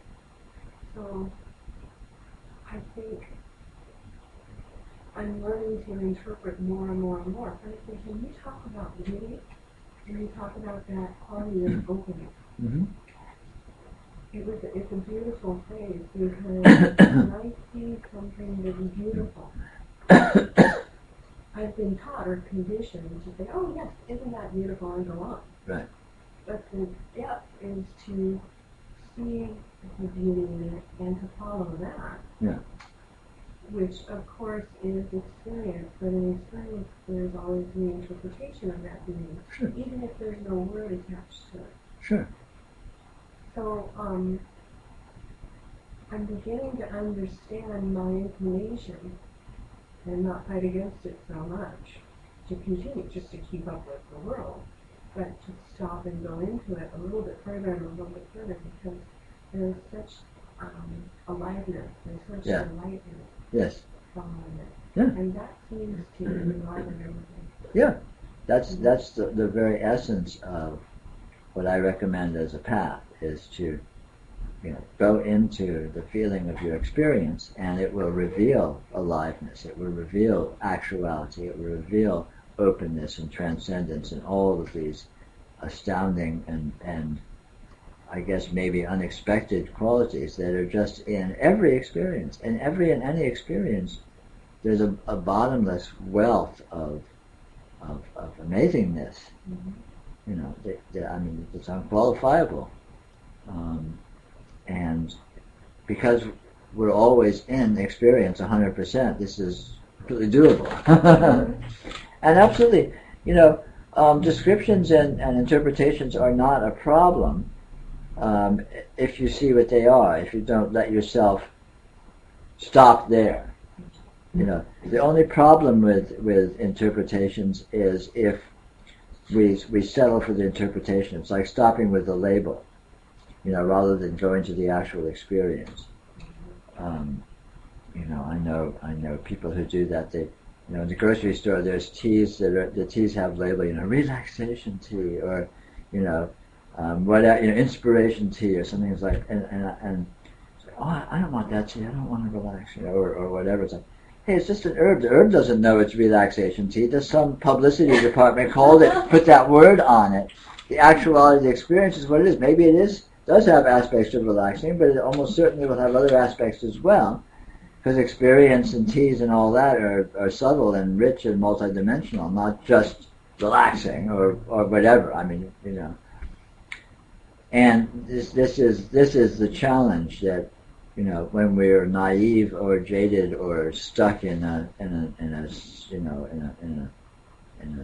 let's say an uninspired sense of normalcy, we may be tending to stop with our interpretations of things rather than letting ourselves go into a little farther and notice the depth and richness that is actually present in any experience. Because every experience, no matter how accurate and interesting and artful our interpretations are, every experience will completely transcend the interpretation. Because there's always more there and other than it can be encompassed within any interpretation. And it just to notice that fact, and then you can use interpretations without being trapped by them, without them being a tool for dulling down, or for just, for a tool for stupidity, essentially, a tool for normalcy, for dullness. Yeah, I see what you're saying. If you notice that the interpretation is just what you're seeing right this moment, for instance, the pen is red and clear. Sure. If I go further, I can see that the red is very rich. Sure. And it seems much lighter than a darker red. Sure. And that, go further and further Yeah. past it. It also enhances my experience. Right. Because just to feel it is something that we do. But the enhancement seems to be interpreting it in some way, like not limiting, just going as far as you can. Sure. Yeah. And then the other thing that was occurring to me while I was speaking is that normalcy is dull. Normalcy in the way that we see things every day. Okay, I get in the car, I turn on the car, I start driving, I turn left there. Going into each possibility a little further is, I guess we call it juicy. Yeah, sure. It's charged. Absolutely. It's new and fresh. It hasn't been opened. Right. Yeah, that's the point, is to notice that normalcy itself is the vehicle of transcendence. Actuality itself is the vehicle of the life force. And it's always available in any experience whatsoever if we take the trouble to access it, to notice it, to appreciate it.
Could you talk about the leapover? Sure.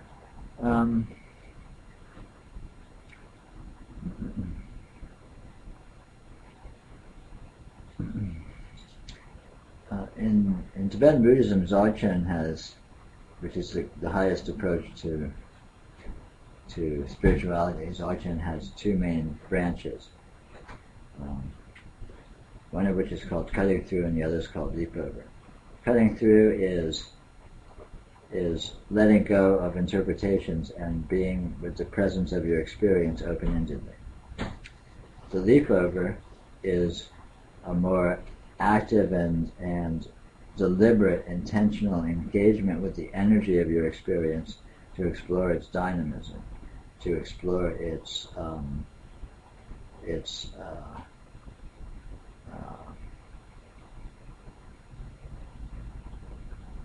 the way your experience actually appears and disappears, and the way it does what it does more directly, more explicitly. the kinds of things you describe are deep over type experience, where you are with your experience, say vision, for example, and you experience the dynamism of it, you experience the sparkliness, you experience the way it comes and goes, you experience the way just all these aspects of it, but you experience them directly, not conceptually at all. Dzogchen is a totally experiential approach. It's not conceptual in the least. Well, I think I never heard you talk about this. This is the first part, but from your presentation, you also say letting go and letting go of letting go. Yeah. And I find that extremely helpful. Yeah, sure. And it's endless to let go, because the holding is endless holding. Yeah. And even the one layer, the growth layer, you let go, and then you don't see the shadow one. Yeah. And then once you're letting go, and then once you letting go, and you just it's a physical event when letting go. Yeah, it's And physical. just to feel that. Yeah. And that's what I tried to talk about at the beginning of our talk today, is that this, there's a lot of conceptual content and a lot of words and ideas when we have these kinds of meetings, but where spirituality actually works, where it's effective, it's physical. It's in direct energy presence, which is physical, which is sensory, which is experiential. And so, relaxation and letting go are not abstract events. They are very much present, physical. It's because you are an energy system, and this energy system has many intrinsic modes, and as this energy system comes to inhabit its modes more and more intelligently and with greater and greater let's say maturity, it discovers ways of being with itself that are more open, more inclusive, more awake, you could say. But again, this is not conceptual. This is, analogous to physical. It's felt. It's experiential, and that's the we call it the level at which this stuff is actual, the level at which this stuff is something, rather than just a fun philosophy to sit and think about and read books about or whatever.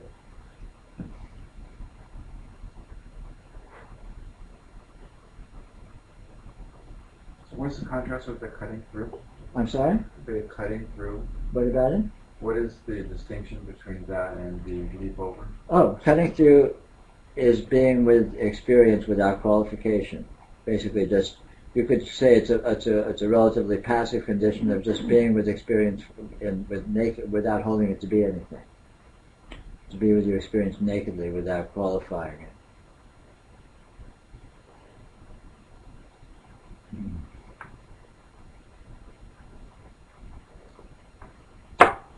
You could say one of its dominant modes is letting go, as the name cutting through implies. An image that illustrates rather nicely what cutting through is about is imagine a bundle of sticks that's standing up and it's being held together by a loop of string. What happens when you cut the string? Any possibilities could happen, I guess. Just Well, like jumping off a building. You don't know until you do it. but the point is that the tension is released and the sticks all collapse to their point of lowest potential energy. So is that, So it's a letting go. is that kind of what Rinpoche was talking about when he wrote Cutting Through Spiritual Materialism? Possibly.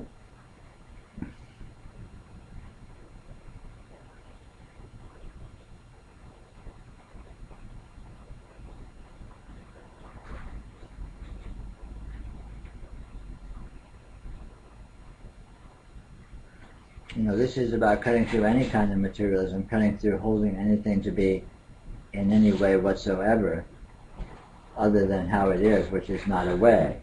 It's an actuality. A way is always some either subtle or gross degree of qualification. In what way is this? And the answer to that is some kind of qualification or some kind of elaboration. Whereas the event itself is not in any particular way. It just is. And so that's being with it outside of the context of holding it to be anything, any particular way, being outside any qualification whatsoever, which is the essential practice of Dzogchen. How do you spell it? Dzogchen? Yeah. It's usually transliterated D-Z-O-G-C-H-E-N.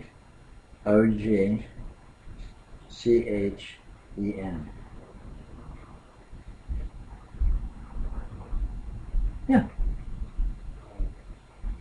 You're talking about it's not interpreting. And earlier you said it can be useful to go into interpretation. You know that it's not accurate. Mm-hmm. You use it. Sure. How do you? I guess my question is, how do you apply that in relationships with other people, where you can go into your interpretation, not believing that it's true, and still relate? Well, when you know that it's not true, then you can use it with impunity, and you aren't seduced into it, and you can use it to accomplish whatever you want. I mean, we all do this all the time when we're describing something to a friend or something like that. But if you are aware that the interpretation is not actual, then you're not entrapped by that, and so you don't limit your sense, your worldview. You don't limit your sense of your life.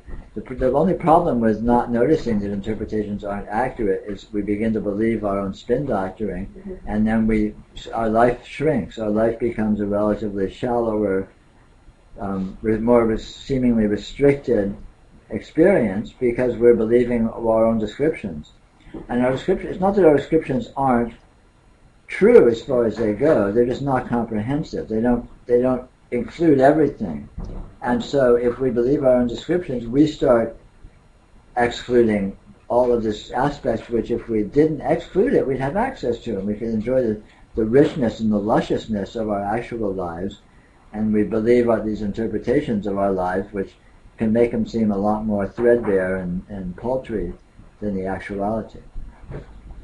Kind of like the definitions of right and wrong. Like, Yeah, of course. If you exclude wrong, then you're done.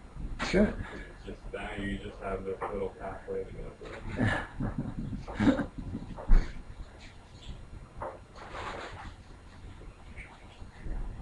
Sounds like it's time to knock off for lunch. Sounds like it might fit really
During the break, there was some conversation about other spiritual teachers.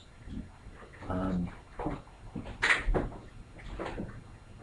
all this, it's very important to stay oriented towards your own experience.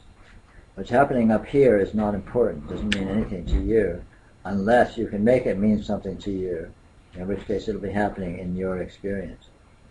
And it's easy to get into going and seeing a lot of different teachers and so on and so forth. But the important thing is to make it yours, to own it, to, teachers don't matter. It's what the teacher is trying to convey that matters, and that's about you. That's about your experience. And you aren't going to find it in them, you find it in yourself. And so this is a good thing to bear in mind. It's just, spiritual teachers are a dime a dozen these days. You turn over a rock and 10 of them will scurry out.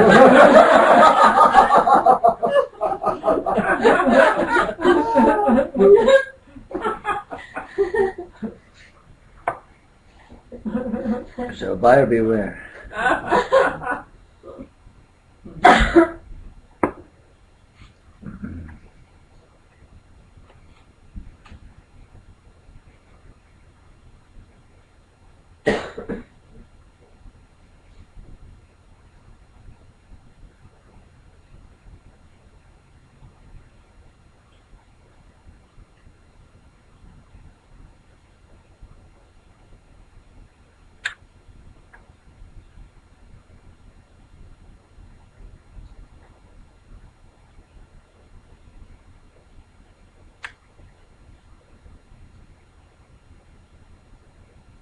So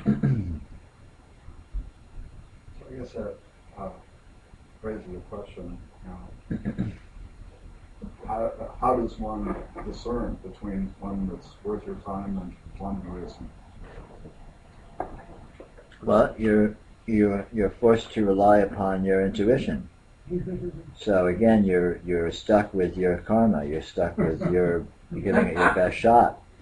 And of course, the luckier you are in that department, the luckier you are. But everyone will have some degree of discernment, and there's nothing else you can really trust. There's no external verification board or something, and even if there was, who would be verifying them? So, Right.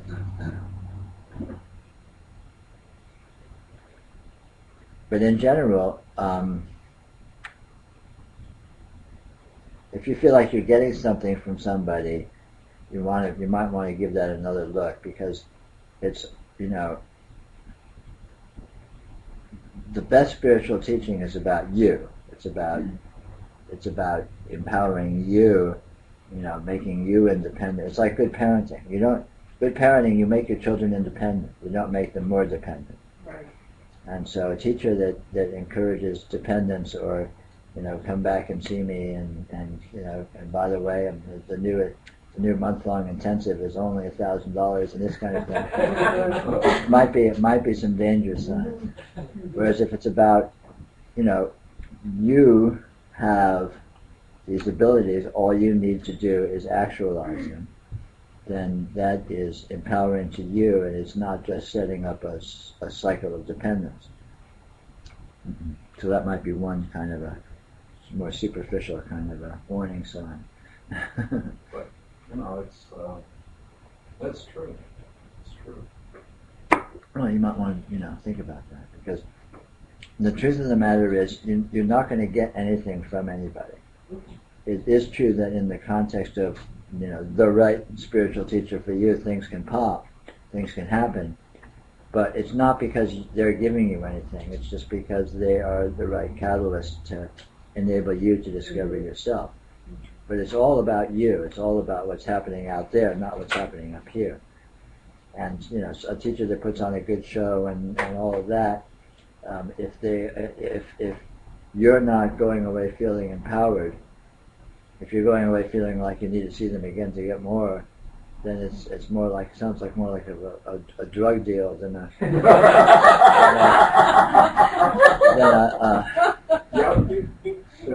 Yeah, the a Shakti dealer. Yeah, right.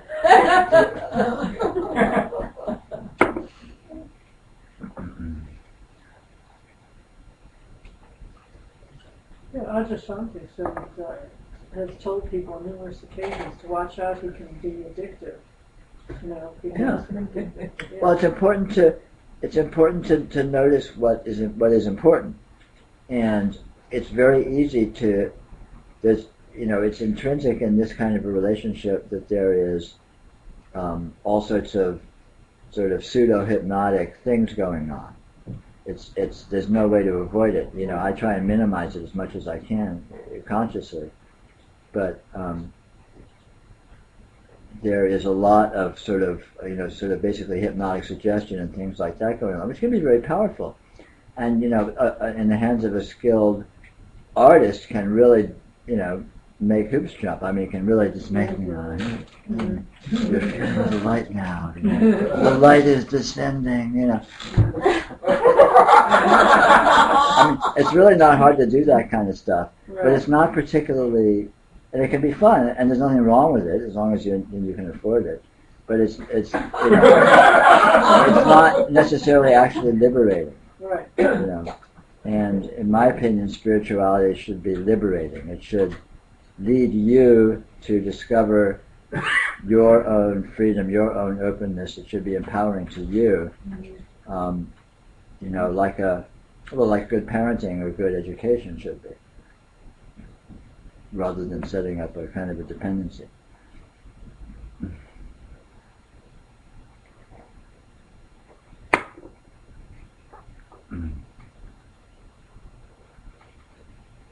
Knowing what you know, how would you define good parenting? Good parenting makes the child feel strong, feel supported, feel independent, feel healthy, functional, well-connected, and feel autonomous.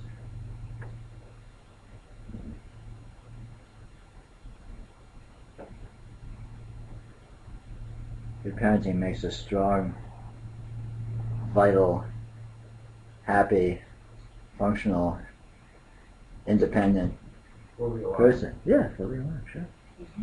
And that certainly would be the ideal, I guess. To be fully alive, you would want nothing from anyone else. Or be free to engage with other people in healthy ways, but not be stuck in neurotic and unconscious kind of needinesses and patterns and addictions and stuff like that. Okay.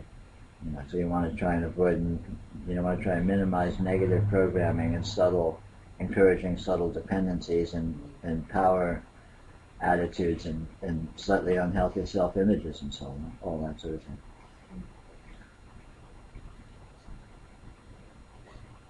Well, you actually wouldn't want to have a self-image, because your self-image would be the thing that would distract you from who you really are. Well, possibly, but to the extent you have a self-image, you want it to be flexible. Flexible is a key. Sure. Because then it becomes a useful medium rather than a jail cell or a rock you have to work around. It can be a useful vehicle. I mean, there's nothing wrong with having a personality and being able to function through it. It can be very convenient at times. Ideally you know what it is and what your relationship to it is, and that it's not you, but it is a tool. Your personality is like your left hand. It can be very useful. It's nice to have, but it's only a portion of you. It's not you, and you're not limited to it.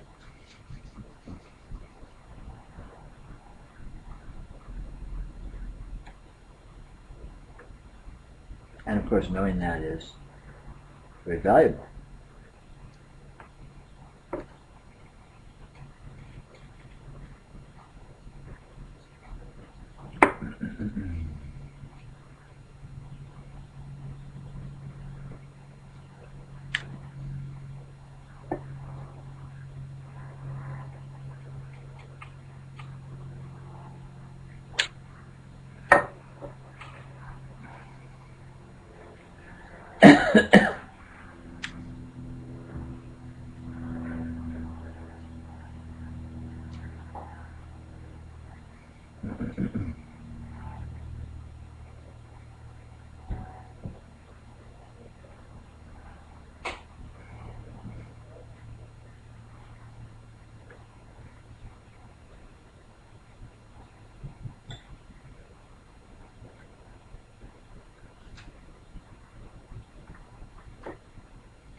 Being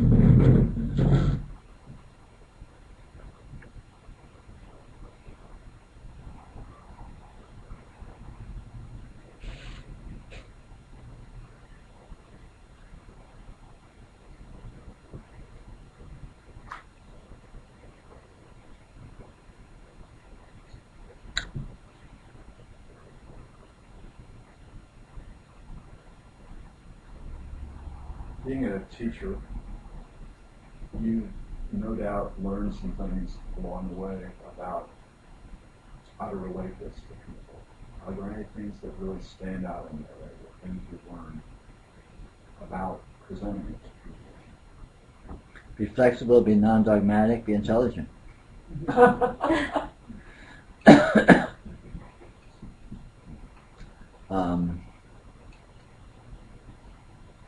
I don't know. You know, this is always a challenge because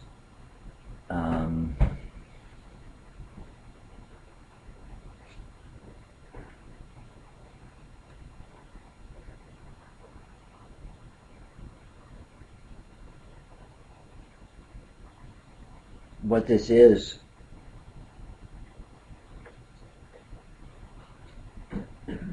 works on many, many levels, and only a small portion of which are rational levels and levels of communication, levels of what you say, and so on and so forth. So the main thing I've learned is to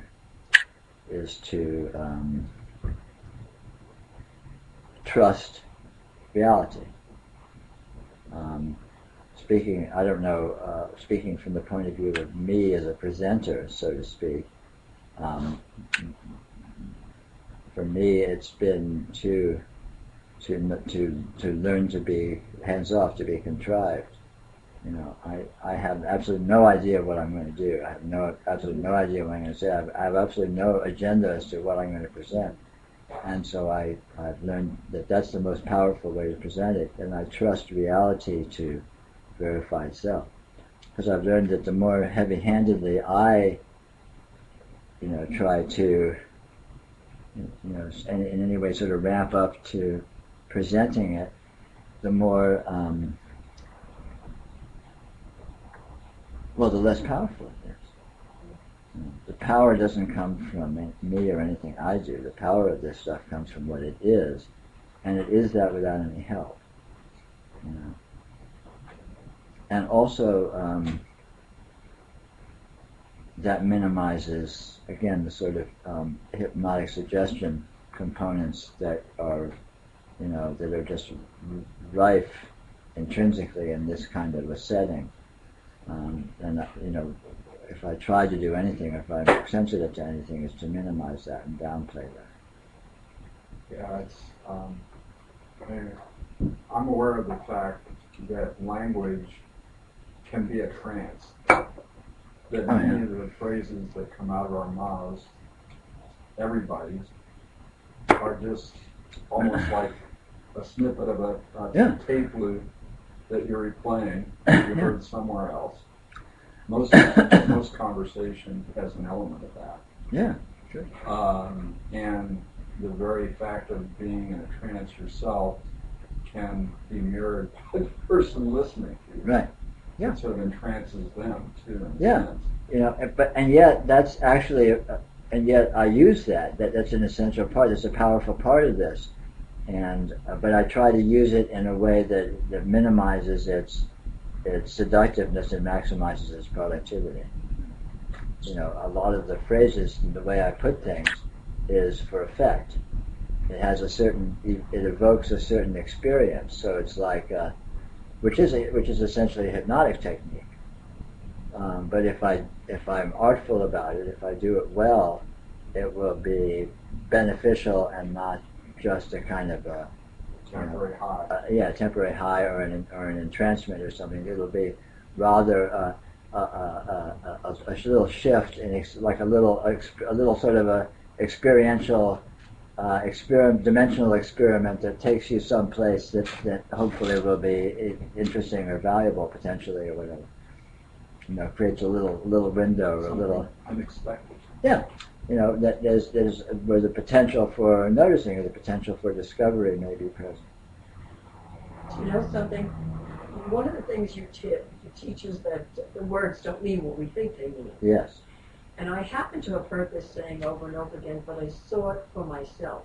There's no coming and there's no going. Yeah. And that opens so many doors. Good. Well, I first heard it here. You first heard it here. That the words don't mean what we think. Yeah. Great.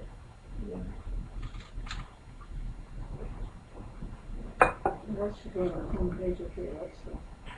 Mm-hmm. There is a whole page dedicated to that. Yeah, exploring. I mean, the valuable thing about a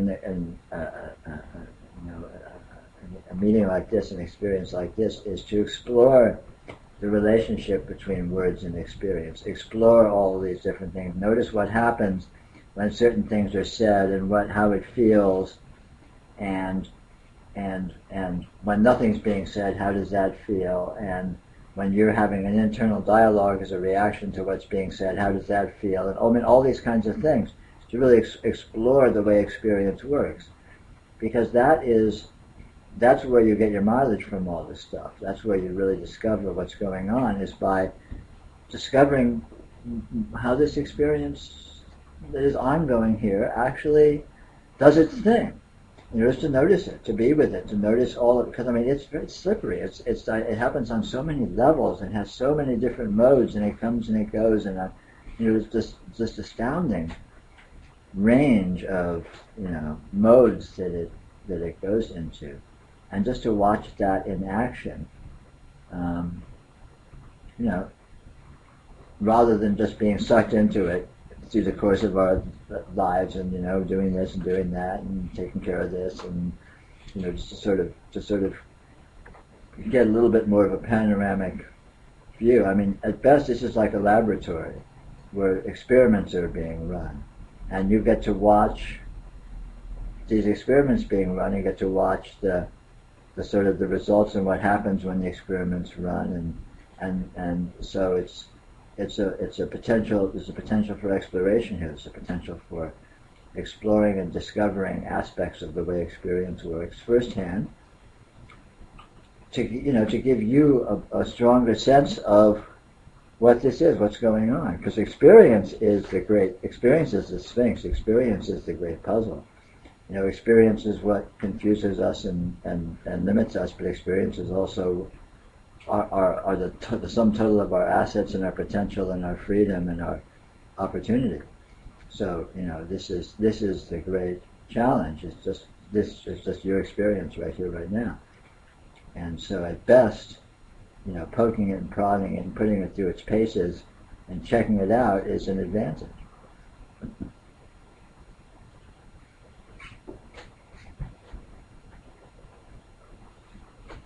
Ultimately, what desire is? Desire, do you think that is impetus to experiment? Yes, exactly so. And desire is not personal. Desire comes from this itself. The fundamental, in a certain sense, a certain way of putting it, the fundamental impetus of what's going on here is reality wants to know itself. And so experience is an expression of reality and an enactment of reality's desire to know itself. So it explores itself through what we call experience. And we as individuals and all these circumstances and our karma and all that is just sort of along for the ride in the course of that great tidal wave of force, which is all of this.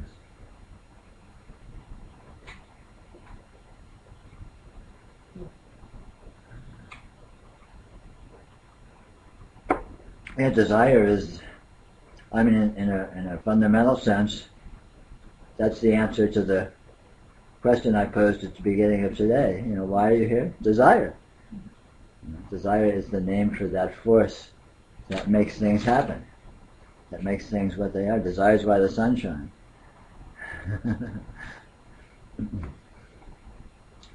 But it's not a personal desire, it's the actual desire.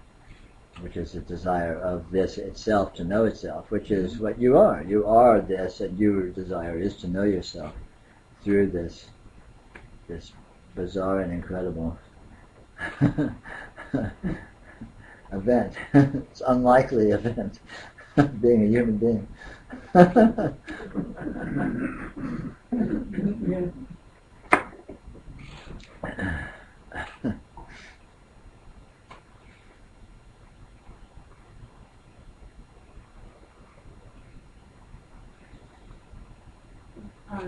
Besides seeing the light with no pattern, but I saw some specific pattern really occurring. Uh-huh.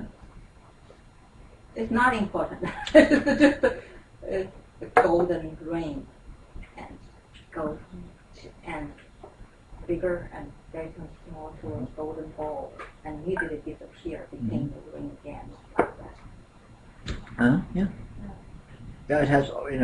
When you start to be with this energy more purely, or let's say less attached to, material forms. So you're being with your eyes closed or in the dark, or in a situation like of staring at a blank light surface or something. So this little stimulus, you'll begin to notice these dynamisms and patterns appear that are like primal patterns, primal resonances of the way the energy goes to. You will see circles is very common.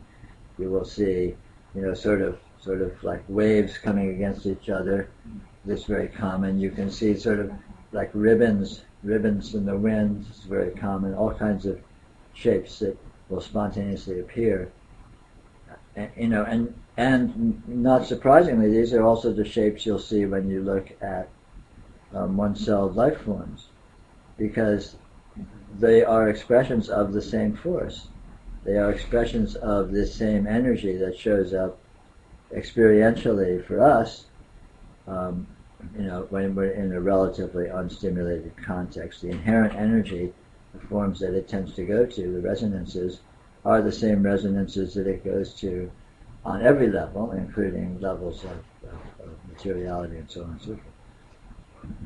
When I look at the dark object, and not only this, but also a glowing thing, light, white light, not on the surface, but here and the whole.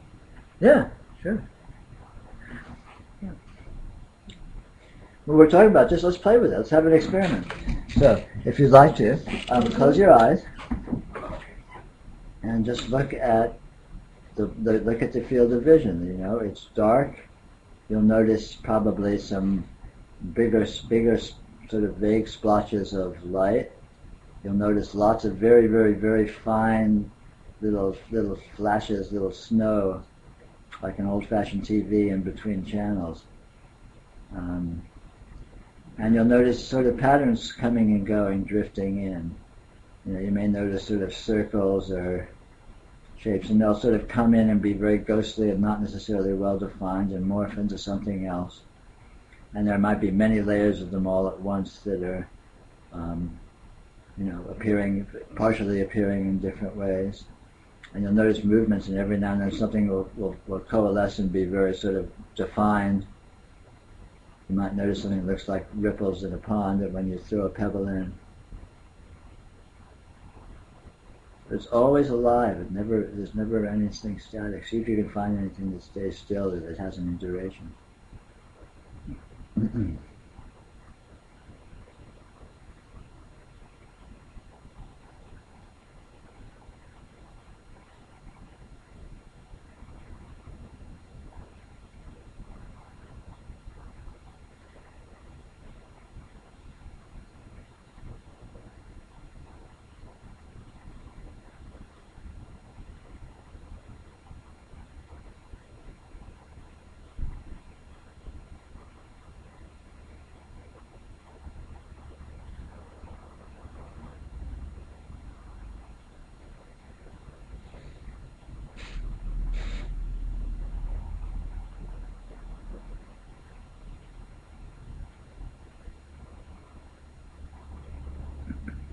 might see faint colors, like a little faint rainbow sort of shows up. Or maybe brighter colors.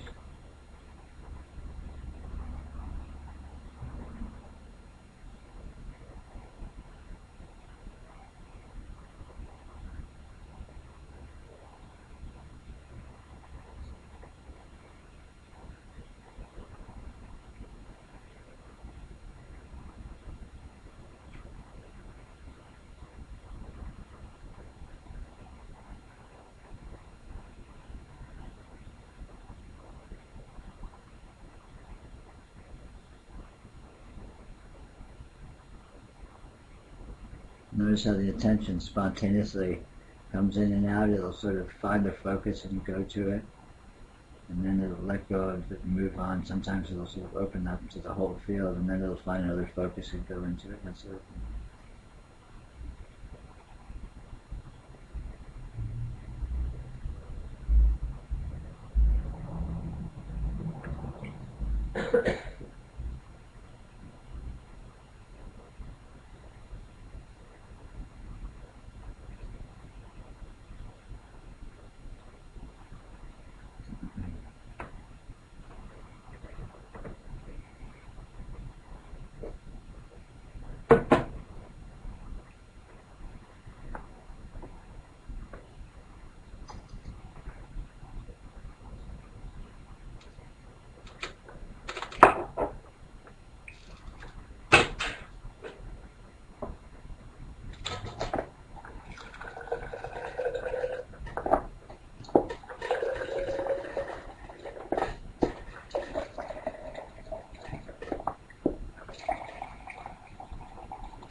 You can explore that kind of experiment with looking at a blank wall with your eyes open, or looking into a clear sky or a relatively uniform hazy sky, or virtually anywhere. And it reveals the dynamism of the energy of experience itself. It's always dancing, it's always moving, it's always pixelating, it's always forming patterns, and the awareness and consciousness picks up on this pattern and that pattern and dances around with it. Always dynamic, no stasis at all. And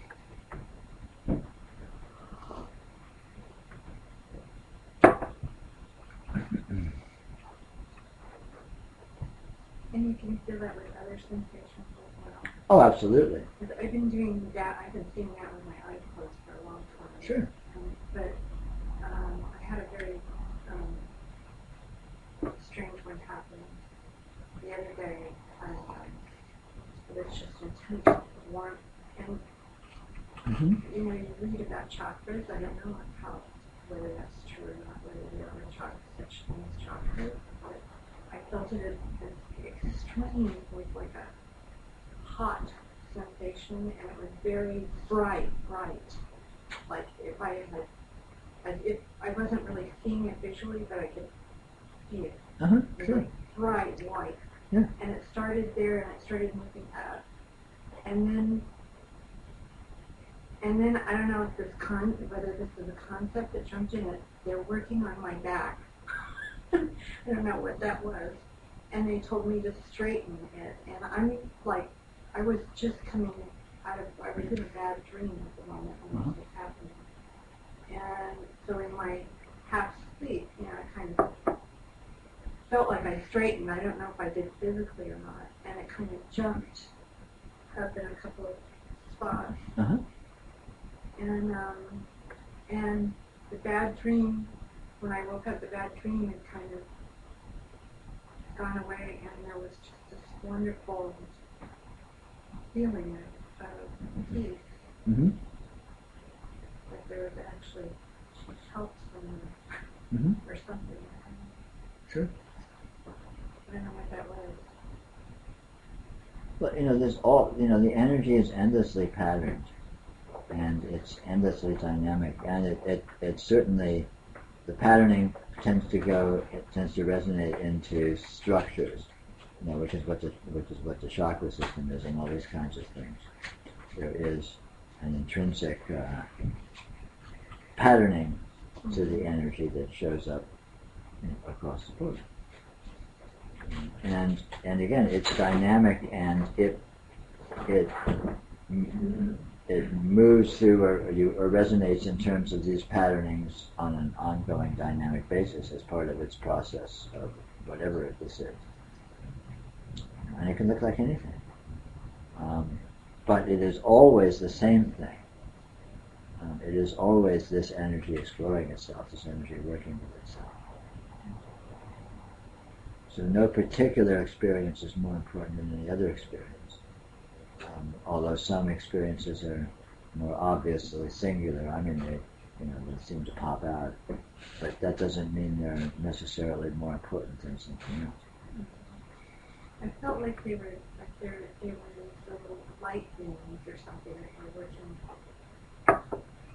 Sure. Well, this is all light beings. That's what this is. The light is a being. The light is intelligent. There's nothing but. When you see those little patterns dancing when you close your eyes, that's what that is.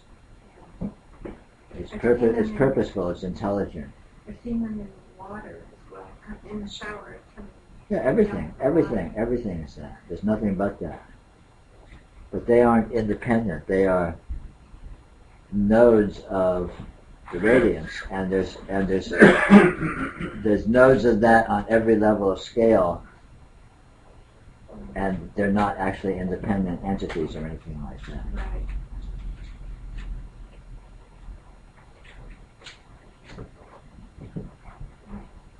Yeah, I mean the energy that experience consists of is intelligent. It's alive. It's purposeful. It's transcendental. We would say it's divine. It's doing what it's doing, and it's completely incomprehensible and completely beyond the human scale of things. There's no way to make sense of it or describe it meaningfully or accurately. But it's profoundly purposeful and intelligent, and what it is. It's doing what it's doing very deliberately. And that's what your experience is. It's very, at the time when it's happening, it's very peaceful and blissful. And I had one actually, this experience I had in 2008 where I felt from my base chakra through the crown like a big raging, rushing river, and full of energy, just lots of energy. And but the smaller ones, like the one I felt in my sleep the other day, and then I'm skeptical about it. I don't know. When it happens, it's very blissful, and then later you think about it. I think about it. Oh, I don't know. But that was actual experience, though. Yeah. But any interpretation you should doubt, because any interpretation is not true. It's inaccurate, because you can't define what's actually happened. Well, but any experience of this energy is going to be intrinsically blissful and intrinsically peaceful and intrinsically integrating. And the more deeply or strongly so, the more that'll be the case. I think the thing that I was skeptical about was that they are working on my back, and they are really light beings. And I think that was the interpretation, and that's what I was skeptical about. Yeah, I mean that's fine. That's as good an interpretation as any. The light is doing its thing. The light's working on everything. In making everything, it is working on everything. It's doing everything. It's making everything. It's healing everything. It's destroying everything. It's eating everything. Mm-hmm. It's making everything new. And all of those ways of spinning it are partial and approximate, but literally true. So there's no unimportant event, and every event is a subtle energy. And when they were coming out of the shower, I didn't visually see it, but yet I saw them. there are some little water beings or something. Sure. Or it seems to be. Sure. But again, that's an apparition of something that doesn't independently exist, but that is like a symbolization of, or a concretization of a true experience, which is that this energy is alive and is purposeful. It felt so like my immediate thought was water is intelligent. Water is intelligent. But you don't need to go to past experience and memories of other events. You can do that right here, right now. Light is intelligent. Right now, the light that you're experiencing is the presence of transcendental intelligence. This light is a being. This light is intelligent. This light is purposeful. And every energy, sound, everything, all sensation, all of this is an incredible dance of purposeful intelligence, of transcendental purposeful intelligence. Literally, not just metaphorically or in some sort of poetic sense, but it actually, literally, physically is that. So What do you mean by purposeful? It's doing what it's doing inscrutably and inconceivably and ungraspably, but nonetheless it's doing it. It's purposeful in that it is being done. Is it being done for a reason? Well, it's being done. That is the reason.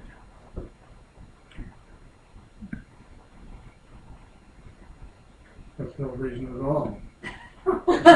Well, you could in human terms, there's no reason, but in terms of its astounding and obvious effectiveness, there's argument for a reason. The life force creates these inconceivable bodies, and you could say, well, what's the purpose? Well, this is the purpose. There's obviously astounding purposefulness involved in the creation of something this intricate and inconceivably specific. It seems to me that we're getting back to the first question that you asked, Sure. which is, why are we here? Right. What is the purpose of our being here? And Sure. it's because. Yeah. But because in a strong sense. Yeah. Yeah.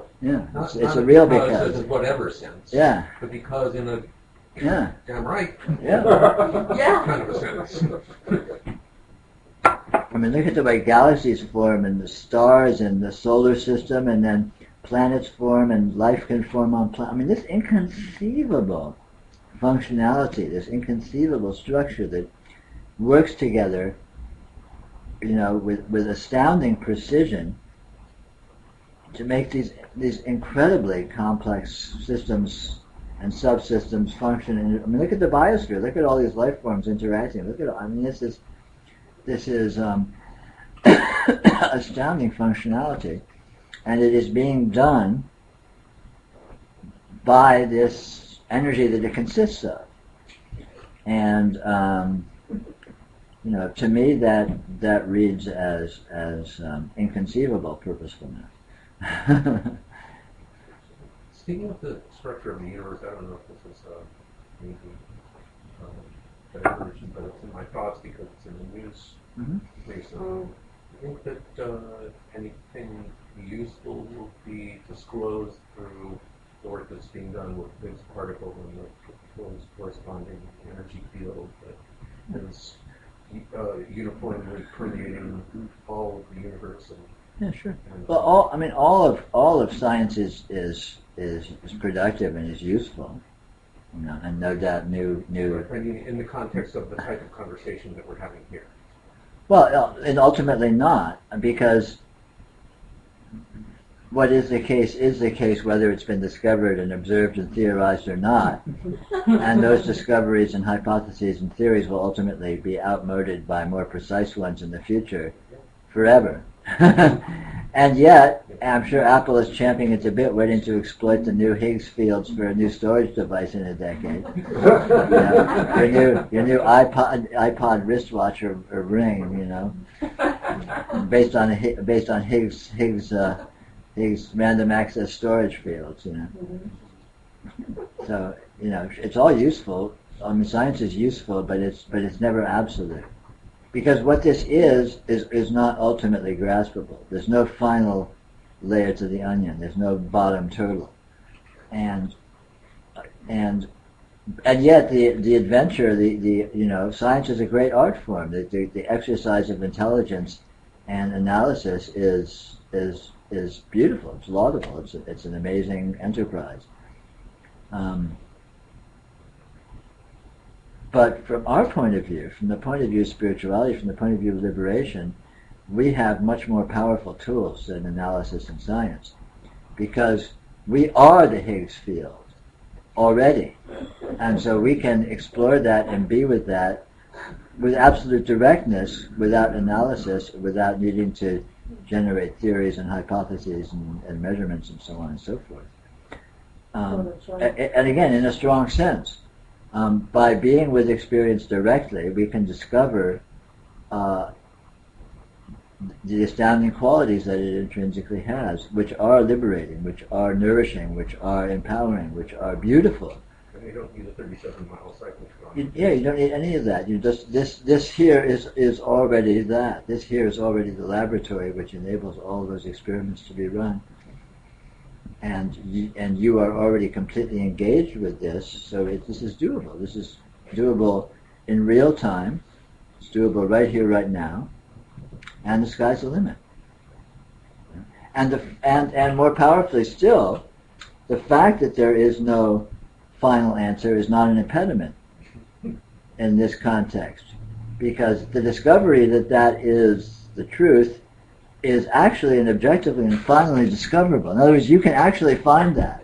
It's not that you're left with that as a consolation prize. It's not like, there is no final answer, oh shit. It's not like that. You can get that, oh my God, this is infinity. This is endlessness. This is bottomlessness. And that's powerful. That's very powerful. It actually is that, and you can discover that with certainty, with absolute certainty, not just as a hypothesis or as an exciting possibility or a neat concept, but that actually is the case, and you can know that with absolute directness. And that has impact, that has profound impact and implication in what you feel yourself to be, what you feel your life to be, which is enormously valuable and powerful.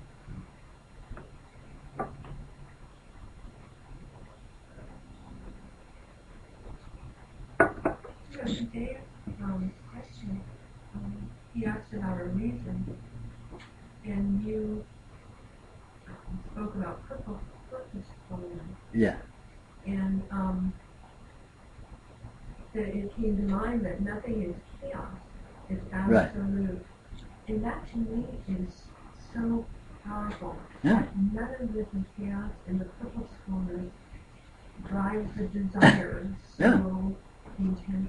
Yeah, it's all one thing. I mean, you can talk about reason and purposefulness and desire, but those are three words, which implies there's three things, but it's actually just one thing. The purpose is the desire, is the reason, is the execution, is the result. And it's all just this, non-linearly and undescribably.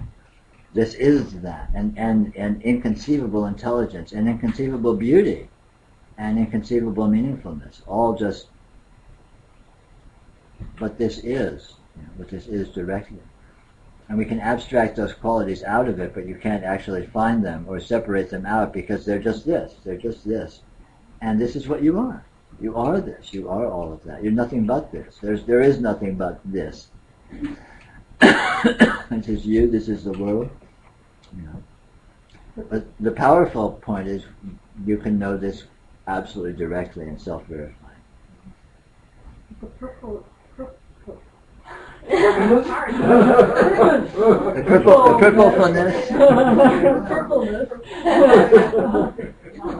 does not exclude chaos either. Of course not. That's one of its major modes. But chaos isn't really chaos. Right. Chaos is an inconceivably detailed meta pattern.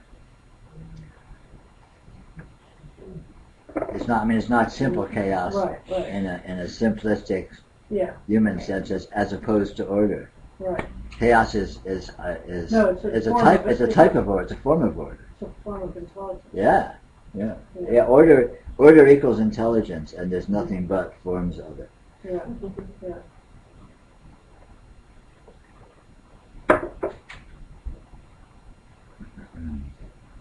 Yeah.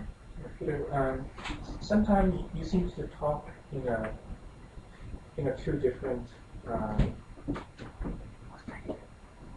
in a very two different way. On a one way that earlier that you were talking about, position, unconceivable, things that how that works and purposefully and all that. That's in a one way that implies that. There are things out there that is doing magically. I mean, there are, But on the other hand, you're also talking about you experience it experientially. There is no things there. There is no. There's no stories. There's just images. All that it is. How does this two thing come along? They're the same. There's only one thing, and it depends on how you look at it. I mean, obviously, you can look at just inconceivable things in the terms of the detail of the structures of the universe, and the details of life forms and planets and plants and, I mean, everything. It's just inconceivable detail manifest as what we call things.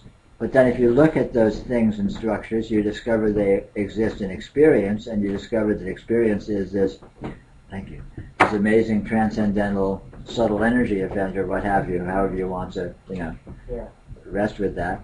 So they're one and the same. There's many different ways of sort of looking at the same thing from many different angles, and it can appear very differently and be describable very differently, be approximately describable very differently from different angles. But it's just one thing. It's like, it's funny, this morning I was talking about the same example. It's like the famous, Kipling's famous five blind men and the elephant.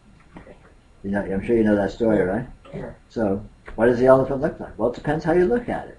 Yeah. What is this? It depends how you look at it. Is it a world of objective things? Well, sure. Is it a transcendental energy event that's more akin to a dream? Sure. Is it nothing at all? Sure. Is it, there's probably literally infinite ways to look at this. Truly, sincerely, with best of intentions, and you'll see something. You can see a context that's describable in completely different terms, and yet you're looking at the same thing.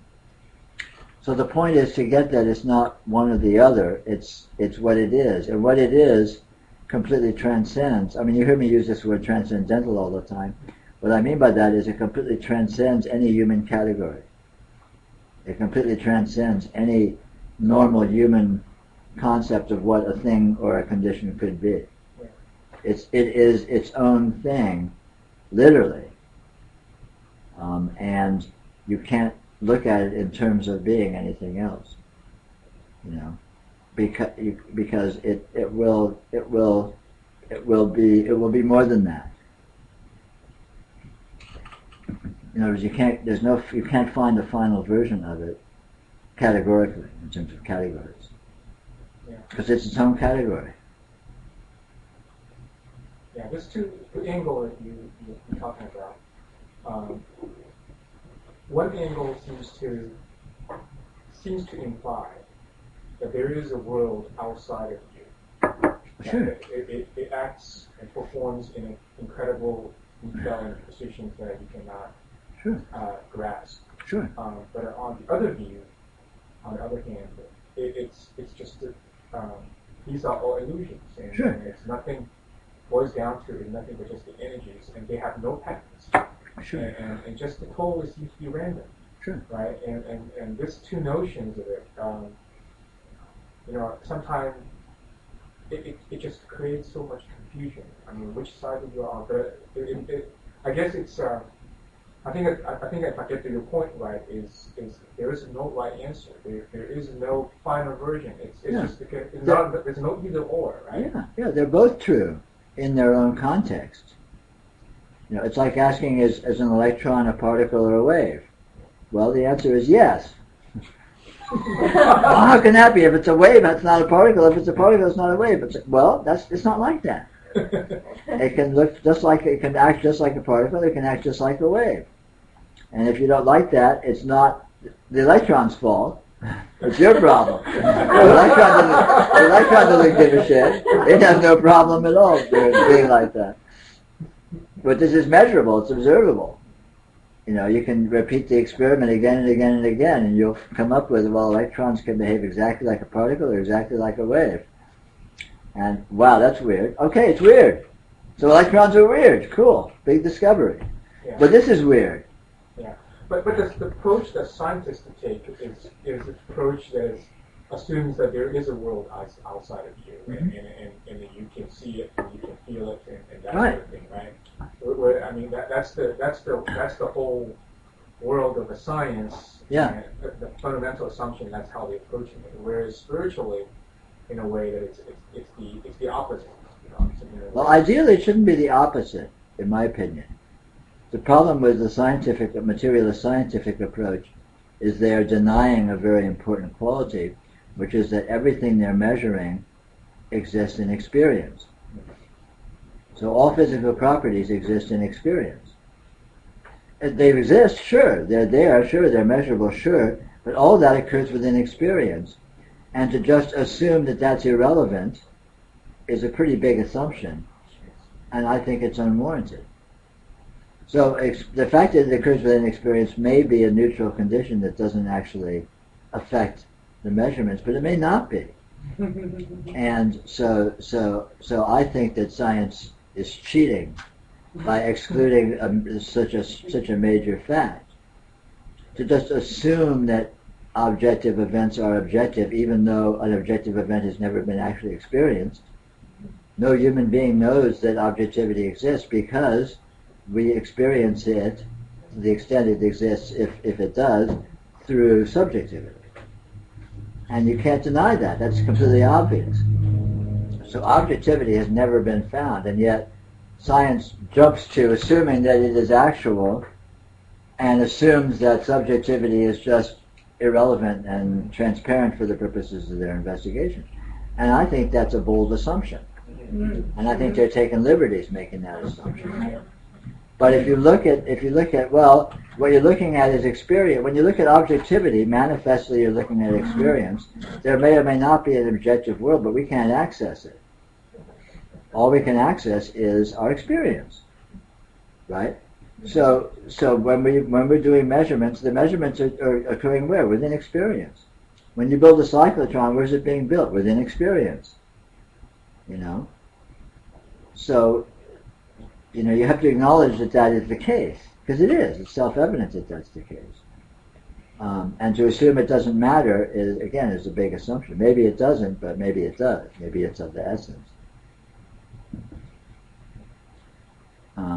But anyway, more simply, I go back to what we said a few minutes ago, which is that every aspect of the way this appears is a viable way is manifestly and obviously a way that it can seem to be. Clearly, it seems to be all this detail and elaboration that we experience in our sense fields. Clearly, all of this occurs within our sense fields, i.e. within our experience, within consciousness, whatever. So all of these factors are true, and it's also true that it can appear as other things. What happens? What does the world look like when you go to sleep? Well, it disappears. That's interesting. So the whole objective world disappears when you go to sleep. Okay. Simple fact. Statement of facts. And then new worlds appear when you start dreaming. Interesting. And then those worlds disappear, and then this world appears. Interesting. If it is this world, calling it this world is kind of arbitrary. So the point is that all of that is describable as being observable, and what it actually is an open question, and that's really the interesting question: is what is it? And the common denominator is is what is experience. And this leads us to, well, what is experience? Experience is the appearance of patterned energies in consciousness, let's say. Yeah. And then what are the energies made of? What is the consciousness made of?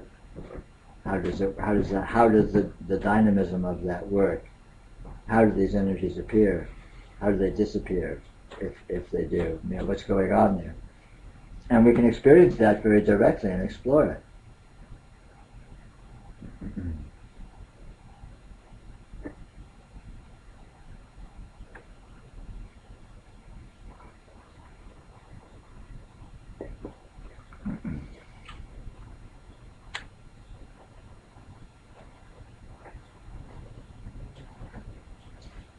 Well, other life forms, along these lines, other life forms, presumably experience what we experience very differently, and that's helpful to get across this sort of, I would think.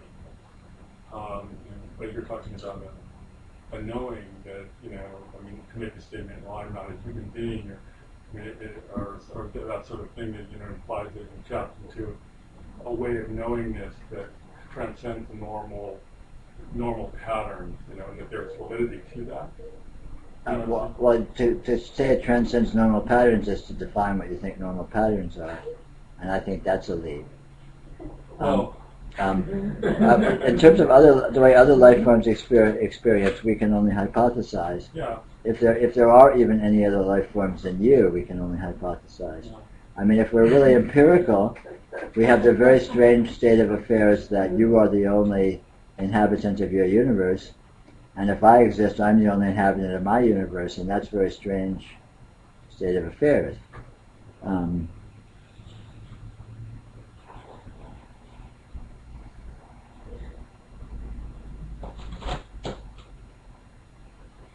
And the concept of being a human being, in the face of the fact that I am manifestly the universe, we have to redefine or stretch the definition of human being. If you define human being as a universe, then I could say, yeah, I'm a human being.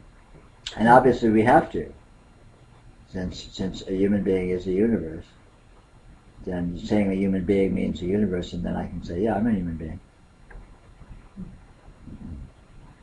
But I am manifestly the total system of my experience.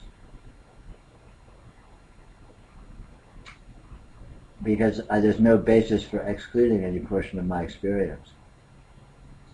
You see what I mean? In other words, my field of vision is me, right? My field of hearing is me, and so on and so forth. My field of thought is me, and that includes everything. That includes the universe, as far as I can tell, as far as I know. I can't verify there's any universe outside of that, so the whole universe comes with, right there.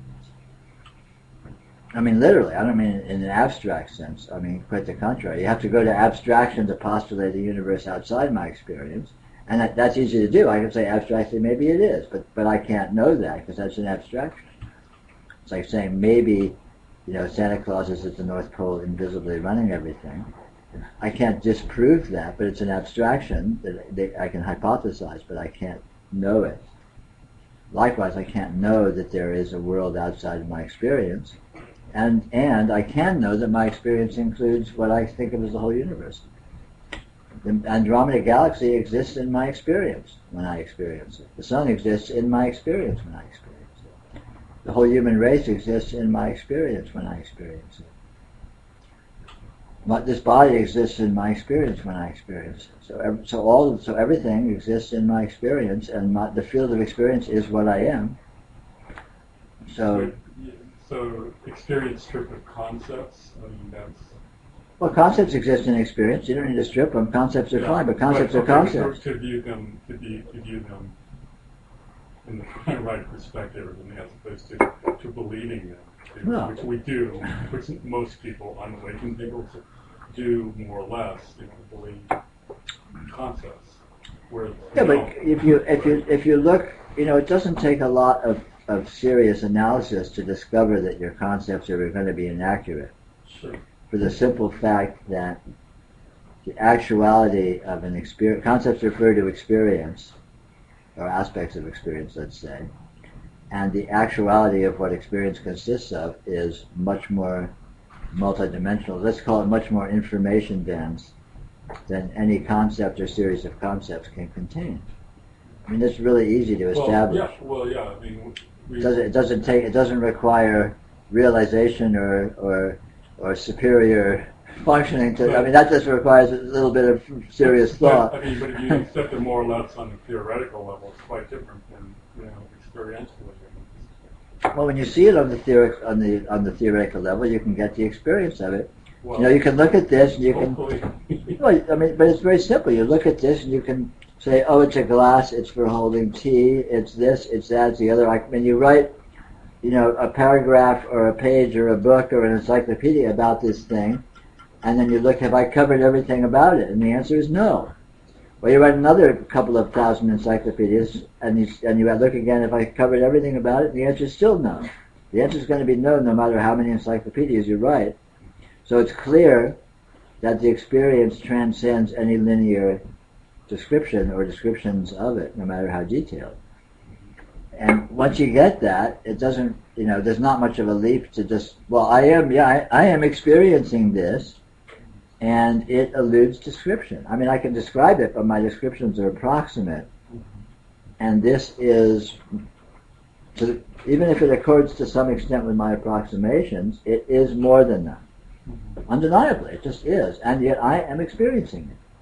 So my experience transcends description. And that's not a leap. I mean, that's not an abstraction. That's just clearly the case, But you can explore this. You don't need to go along with consensus reality, and you don't need to postulate that getting up beyond consensus reality requires some sort of superhuman leaps. Just the nature of what this is plain to see. It's really very simple and reveals itself to even a superficial examination. When I say it's, And then there's like a wonder that accompanies that, perhaps. Sure, of course, it's a wonder. I mean, what do you feel like when you see a beautiful sunset? It's like, wow. I mean, because it's like. Well, for some reason, most of us don't tend to do that to sufficient degrees. It seems to me, whatever's blocking them. It's simple. Well, we're in the habit of not. Yeah. We're in the habit of being overly simplistic with our experience, but there's no one with a gun to your back forcing you to. You can take the leap yourself and notice, wow, gee, there's a lot of richness going on here that we don't usually talk about. We can't talk about. And just noticing that, you're accessing it. You're making it a part of your life. You're acknowledging it. And that can become a habit more and more. I mean, it's true, one of the major challenges spiritually is all the negative reinforcement and conditioning we have, because we're surrounded by an imbecile, retarded culture that keeps inflicting, gross stupidity and oversimplicity on us at every turn, very heavy-handedly, and demanding reciprocation. Which is challenging. It's challenging. You have to put up with it. Anyway, there you go. It makes me doubt, a lot of the experiences that I have. Because of, I think, even that, the outside world. Just because 10 million people say it, they must be right. Yeah. How about they're wrong and I'm right?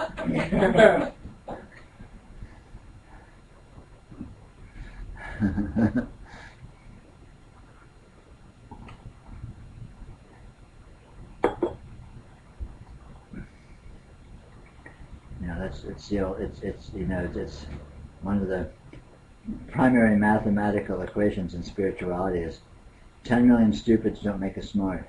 You can't add them up together and accumulate them and pile them up to add up to a smart.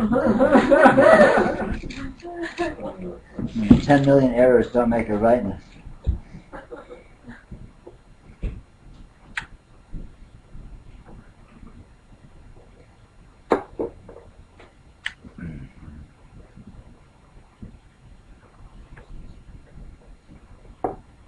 But unfortunately, we do happen to, it seems like, live in a spiritual dark age where, the actuality of our situation is not seen or acknowledged by the majority of people.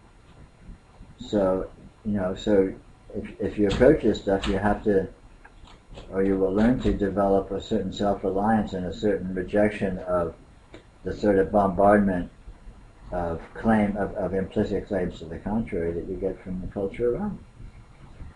It's like if you lived in a psycho ward and everyone around you was a crazy person.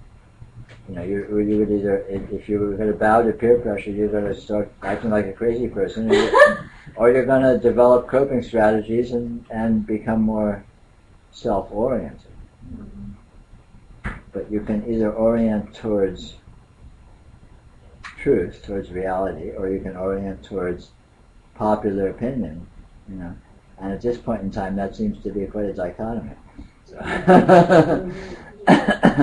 feel like I do with the psycho word. Well, sure. I'm beginning to see that. Yeah, well, fundamentally we do. We live in an insane culture, and most people seem to not really particularly realize it very intensely, which in itself is nuts. There's just really no place that I really want to talk about. The experience I talked about earlier about Oh, sure. tweeting my back and that sort of thing, and the little things, because they lock me up. Sure, maybe. It's like an oasis in the desert of community.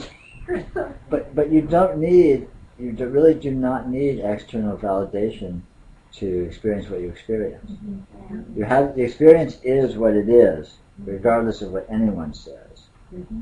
And if there's someone you can talk with about it who doesn't look down at you, great. But if there was no one, your experience is still what it is, and screw them. And the good news is the bar that has to be reached to get somebody committed these days is pretty high. Especially in LA. Running naked down the street screaming is nothing. That's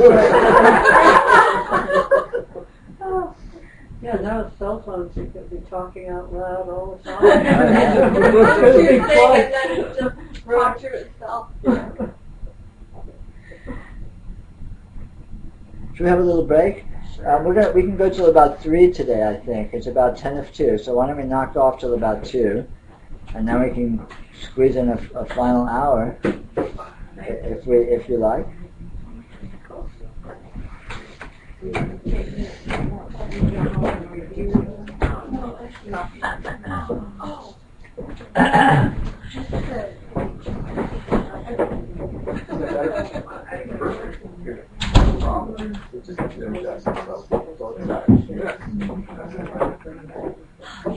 And they just leave. I don't think I can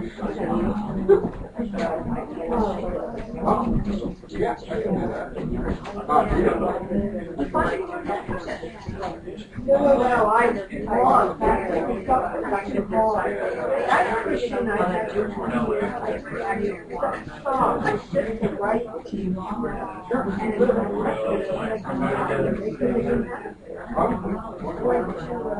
An event, volunteers, brought it with them off on the back, and rushed it on the chair.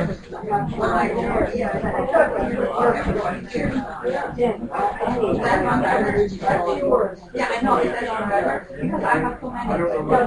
You need to bring yours. Right. This is yours, which I really like.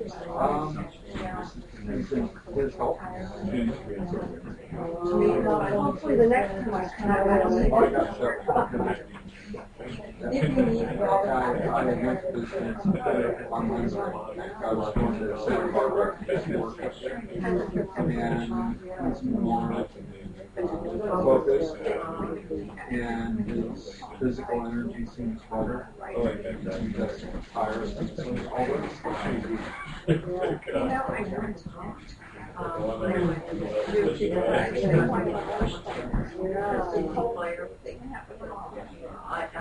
And so I could do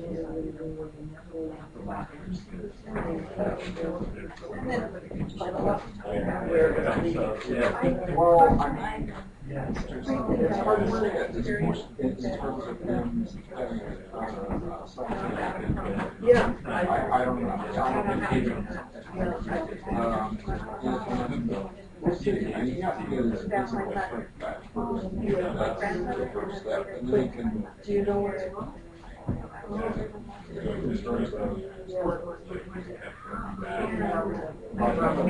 Oh, wow. Oh, yeah. Sorry. Yeah, I was reading. Oh, well, I understand the spiritual community. And I know what's going on there, and the answer is, I don't know, also. I know what he said, and that is, maybe comments when it was there, and then maybe other times where you won't. That's just kind of what it is. It isn't the type of thing that I understand or anything like that. Don't you think? So, but you can still go on with your bonus. But not that it's Well, I'm talking about doing it from what you're talking about.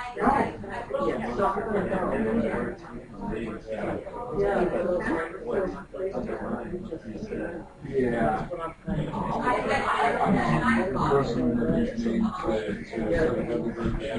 Oh, it generally don't. That one Oh, well, I was actually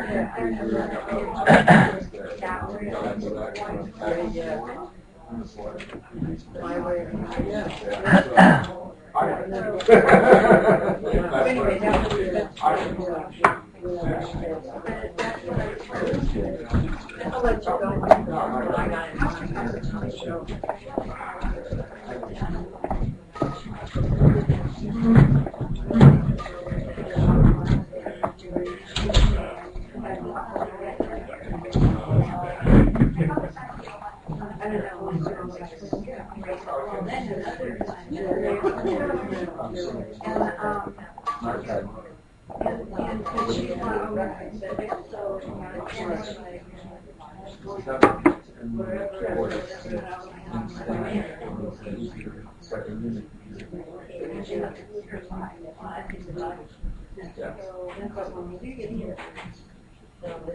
There's actually a program where there's identification that's so that will record organization.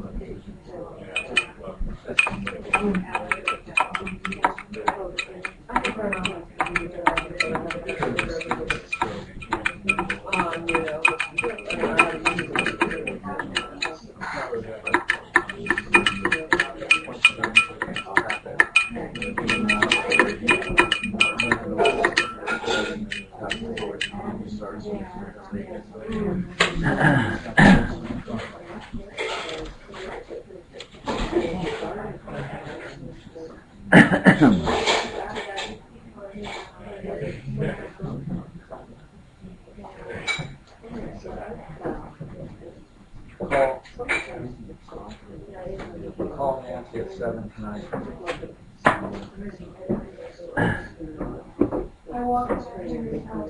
Whoa.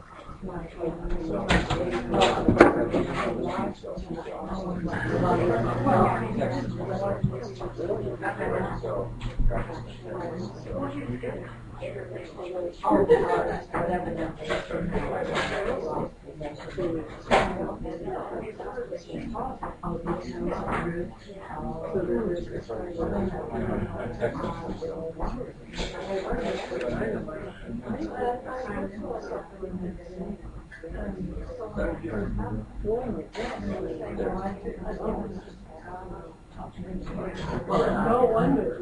Yeah, right. Or that's what he's talking about. Technology.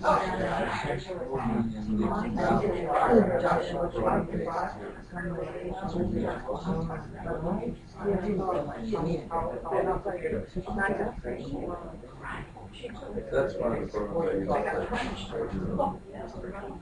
I like it.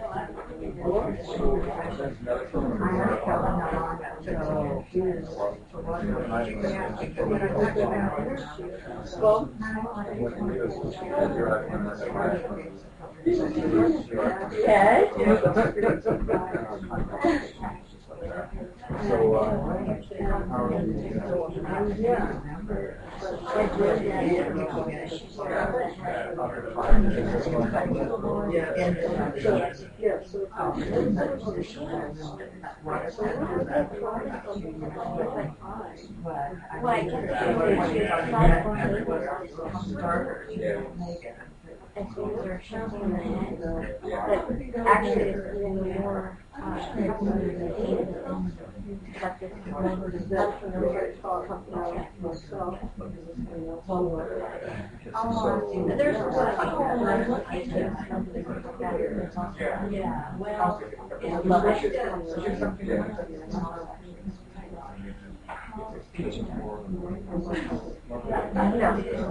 physical.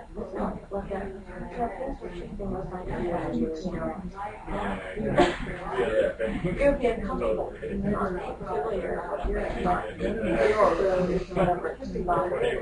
Yeah.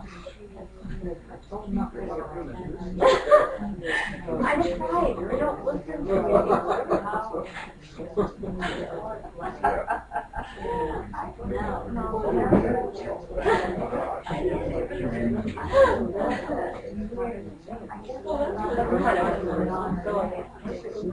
I mean, I feel it's not just in my head, it's parts of my body, or my thyroid,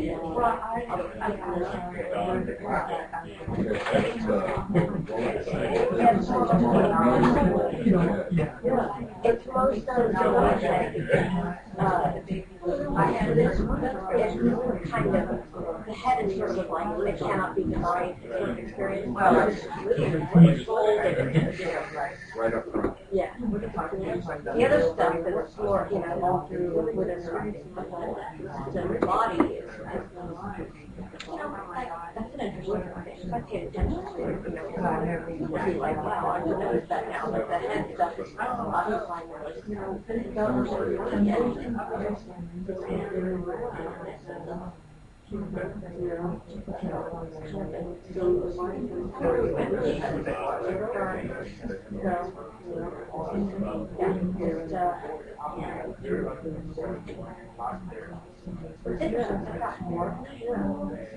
but I still need to prioritize myself.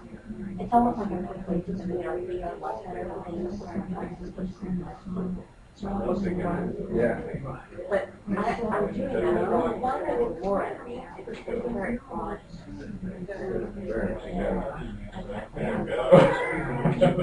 I remember the end of that nowadays, but it's Yeah. And certainly never boring. yeah. I know.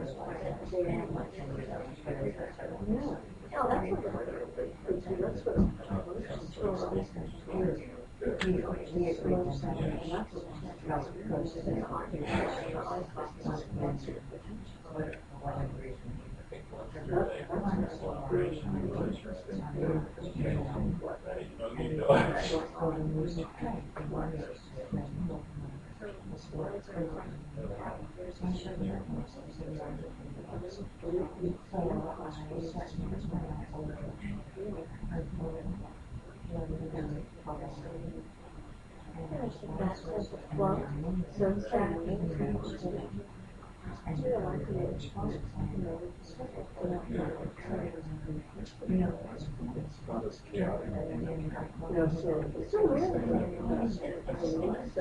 what there's a block, and then when the block is not there, it will flow more, but it just isn't as much discomfort.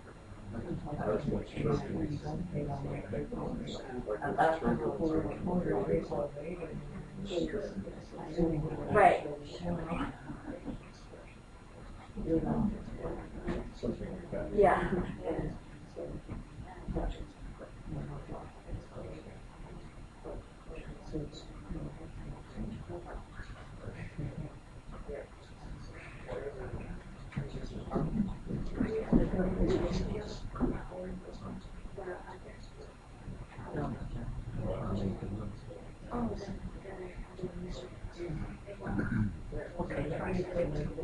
Sure.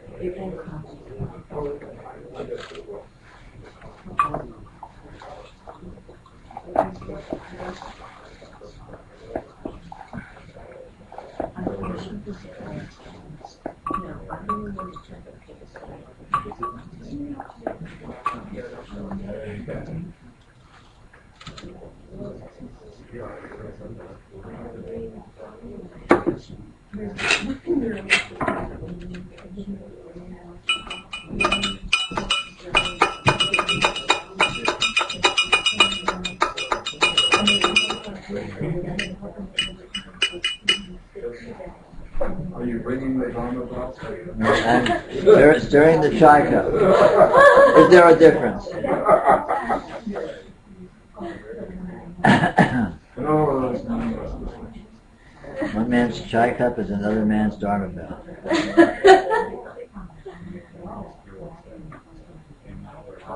The Dharma bell never stops ringing. Oh,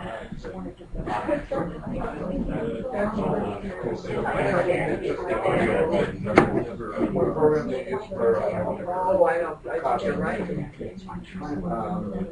DVD screen. That's what I use, but I can't get a book on my Mac. Yeah, so I work that same thing. I'm not traveling with I've got two DVDs for water experience. So I can just go. Yeah, I have one of those. That's two of them. And once it's in one,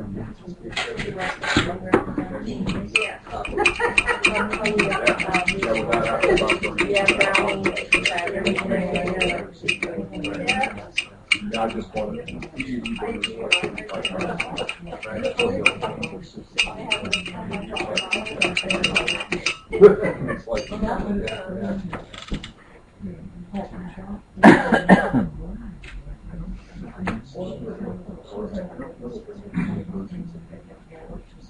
well, I found that there's some that it can't get because it's not really encryptions.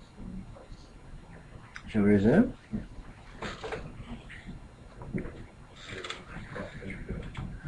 We're back online. Connected with the universe.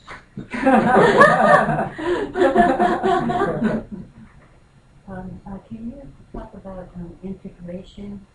Yes. Because there seems to be a knowing, and then, but somehow the two seem to just come together.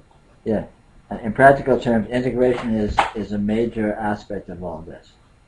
There's two, you could say there's two portions or two halves to the process of spiritual unfoldment, which is revelation, i.e.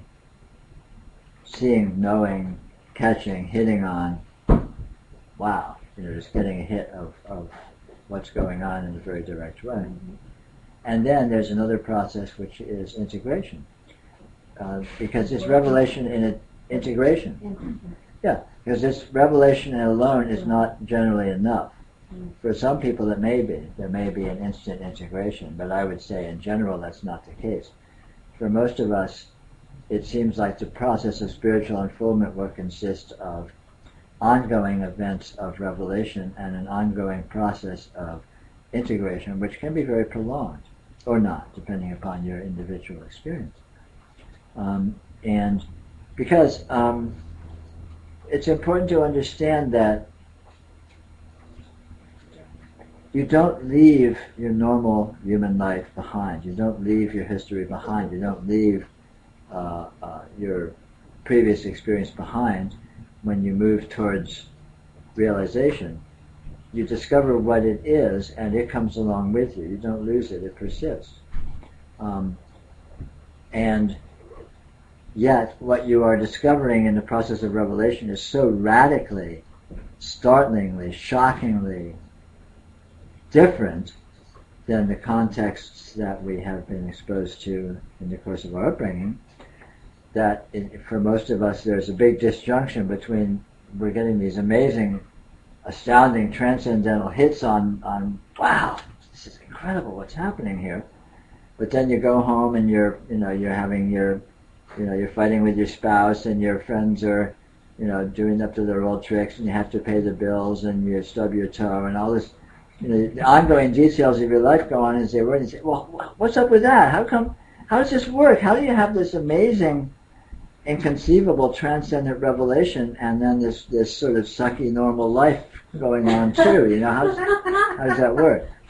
And so the discovery of the way in which they're one and the way it all works seamlessly can typically take place during this relatively prolonged period of integration, where we live with the amazing qualities that we discover in the revelation aspects, and at the same time we sort of live through the normalcy of our life and discover gradually, typically, the way in which the one is the other and the way in which they work together.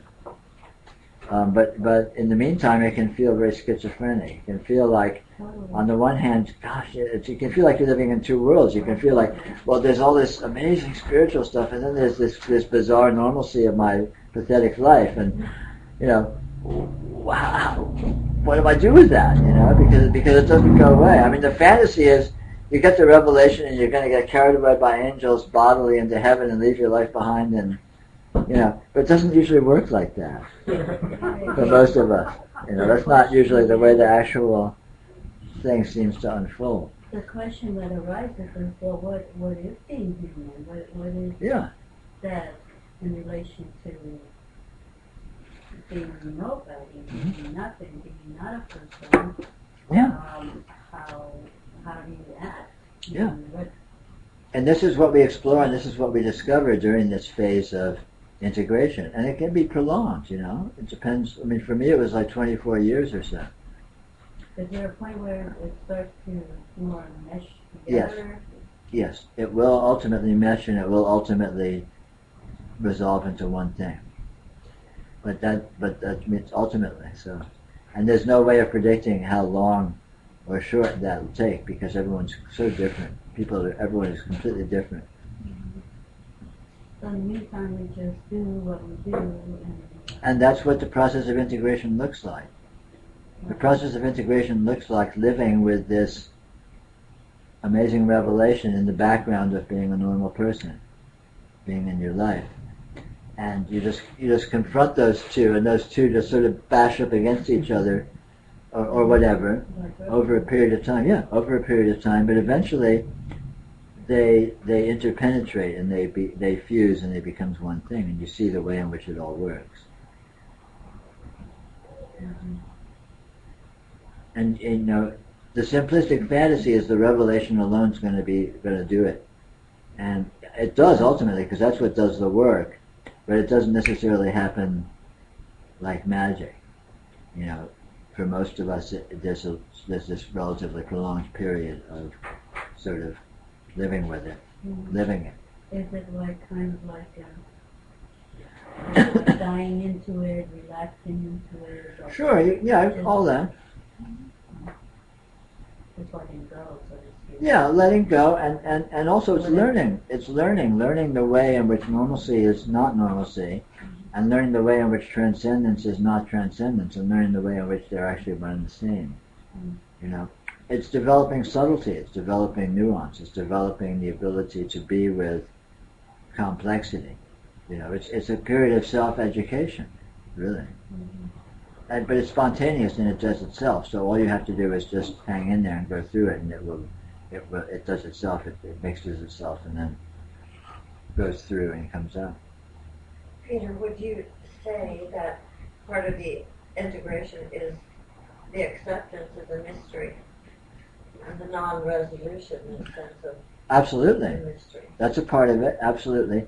And then also getting the sense of the way that mystery works in the context of personality, in the context of relationships, in the context of day-to-day functioning as a human being, and just getting the way that that's all one system rather than sort of two things on two different levels. In your case, in your situation, did it get more or less messy as you approached that point where things kind of resolved themselves? I would say it's a general trend overall less, but not necessarily. It can be rocky, there can be hiccups. It's not necessarily smooth or consistent. But the overall trending for me was of sort of a gradual settling in, I would say, generally.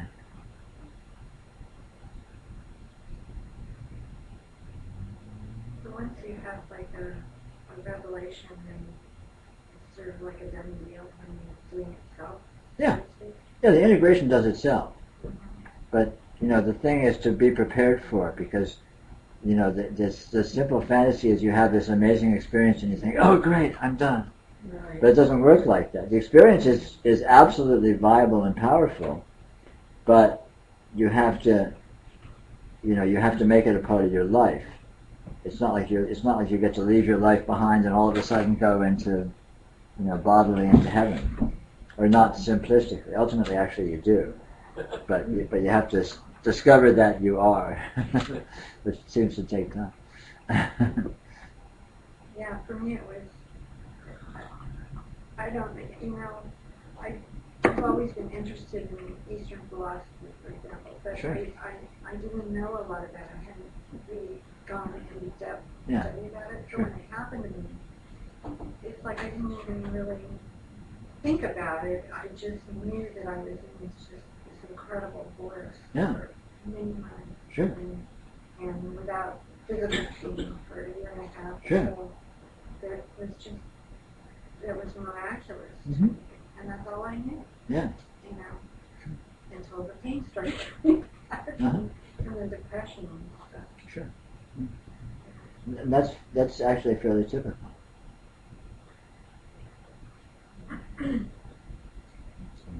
But the impact and the value of that experience is a part of it. And what it means in your life and having it sort of integrate with the rest of your life, you're working out now, and you've been working out ever since. It's like nothing was the same ever Yeah. Oh yeah. Your revelation is transformative, Yeah. but it's not a final transformation until you've gone through integration. Yeah.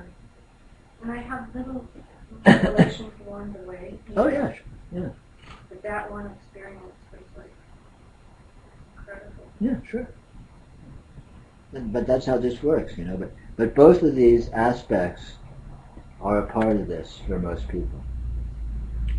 I mean, there may be some people who sort of are mostly revelation and not much integration, and bang, everything clicks for them. And lucky them, more power to them. But for most people, I would empirically, that doesn't work like that. It seems to be much more typical to have this kind of a hiccupy thing, where there's big revelation or a series of revelations or ongoing occasional revelations with sort of reaction and what happened in between times, and over a period of time, which can be quite long or not, who knows, this sort of gradually settles down and becomes one thing. And it does itself. I mean, the important thing is the revelation part. The integration part does itself. But be prepared for it, because don't be surprised when there can be this kind of rebound effect and a kind of where'd that go? Where'd it go? I had this incredible experience, and where'd it go? Now here I am in my life again. But that's the way it works. That's the way it works. Yeah, I don't ever feel like I lost anything because my life has been so profoundly changed. Yeah, sure. But I feel sometimes like there's this, like sometimes there's just this real bliss or real just peaceful. Sometimes it's just peaceful. Sure. And then I go into this dive, Uh-huh. spiritual desert or something. I don't know Sure. what you want to call Yeah, it. again, that is fairly typical. I mean, a lot of people experience things very much like that. And then I doubt a lot of times. I doubt whether, Yeah. a lot of things but I see your Sure. experience. But that's part of it. Doubt is a part of it because, again, you have to honor, and the integration is about integrating both contexts. You have this one transcendental revelatory context, which is irrational. It doesn't make much sense. And then the other part of you, which is rational and which is human and which has human frame of existence. What's up with that? That was nuts. Did I have a psychotic break there? Should I get medication? I mean, what's going on? Because from its point of view, the other one doesn't make sense, and that's exactly what the integration phase is all about. Is these two very radically different, incompatible modes sort of gradually making friends. It's like mixing oil and water. They're just sort of gradually, with long, prolonged churning, eventually they kind of mix. Eventually they become salad dressing. Yeah, exactly. Yeah, that's it's like that. Yeah.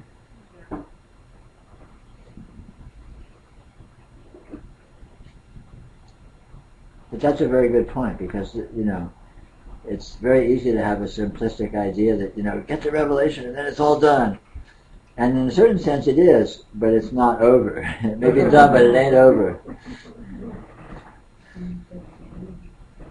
I heard one teacher likening it to, you have the big revelation and then you have to try on the clown suit again. Sure, yeah. It's a nice image. But it's more than have to try on it. You have to learn to be comfortable living in it, and ultimate, and while still with the revelation, because it's not an either or. The revelation first looks like an either or, and you really like the either. It's like, yeah, I'll take that. That's where I'm going. Yeah, that's what I'm talking about. Yeah, but then the or comes up, and you go, oh, wait a minute. I didn't sign up for this. I want that one. I got it. I won the prize. I won the lottery. How come I have to have this shit now? But that's how it is. You don't get. It's not an either or. It's a both and you learn to live with that. But it's in a good way because the final result is good. The final result you will be very pleased with. But the getting there can be really up and down. It can have severe reaction, backlash and depressions. I mean, all kinds of stuff. Or not. Maybe you'll be lucky and it runs a little smoother.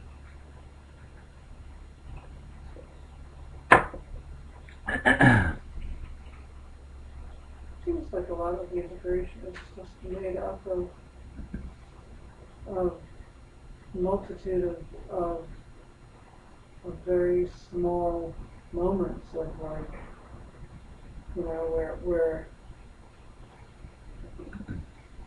how things have been put up with the revelation and it can be very minute and subtle. Mm-hmm.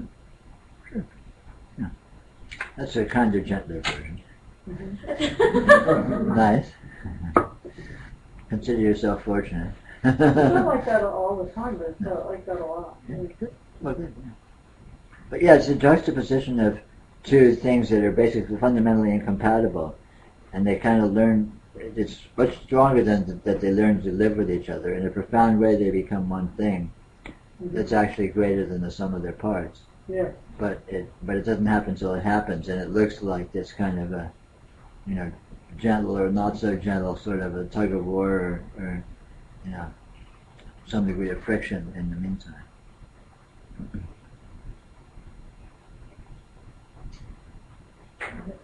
That's the one that's probably.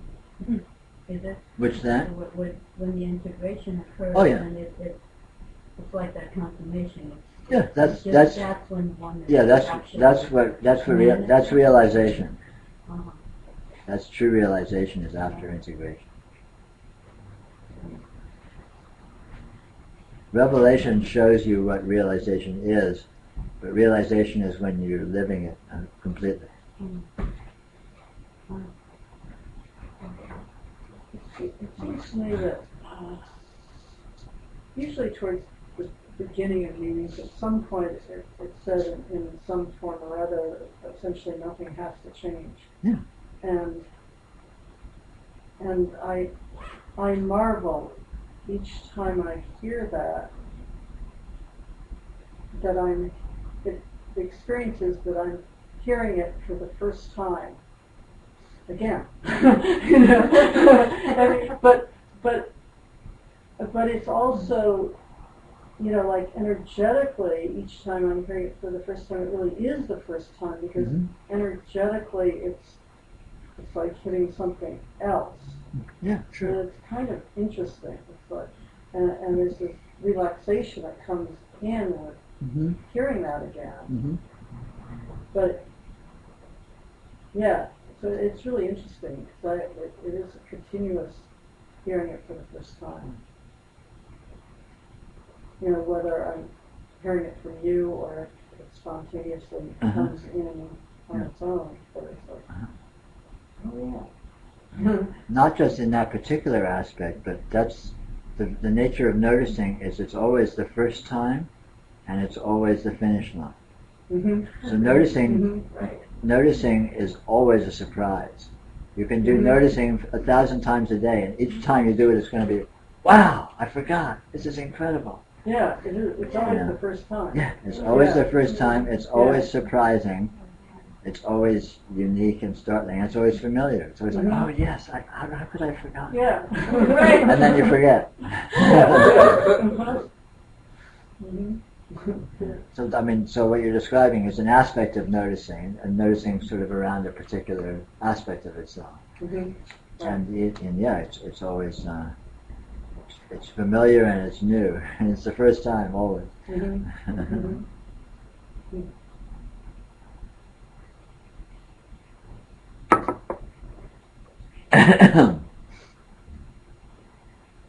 think a sign might be like equanimity, like toward the Gita, the malicious and the righteous, the feeling of equanimity. And I seem to get a hit on that myself. And just a very small, I mean, if it speaks to this at all, I mean, a very small incident. I'm in this very blissful kind of place, and I go into the office. I don't work in the office, but I take work into the office, and I don't have great relations with a lot of people there. And and I'm just standing there waiting to, can you print out some sheets for me like I do? And this woman who was never very nice to me, she came by and she said to the guy who I'm on friendly terms with, and said, "Are you just going to let Ed stand there, or are you going to, print out his stuff?" And he said, "I'm going to print his stuff," and she was so nice, and we'd never had that interaction before. And I want to think that I was putting out some, and I just smiled, I was putting out some kind of vibe that, kind of made her feel good or something. And it was like, anyway, that I was in a place where that it was sort of healing the situation without my going, gee, I don't like how I feel around that person, so I'm going to go be nice to her. And it didn't have to do any of that strategy. So anyway, if that means anything, it just seems like it's kind of trending toward that integration there. Yeah.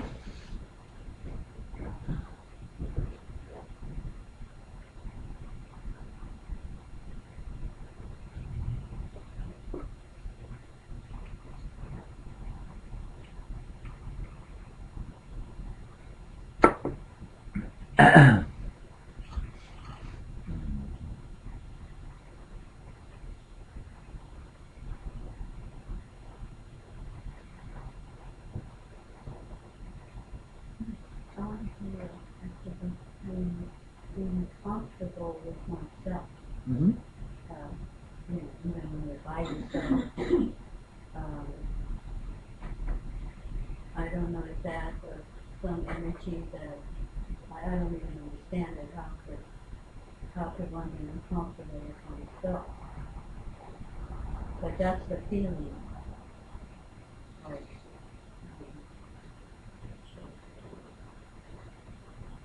Like uncomfortable with your personality? No, not my personality. Maybe it's the energy or the certain feelings that go through or whatever. Like, you can be totally by yourself, but then it's almost like something is going on that, there's reactions to myself. It's weird.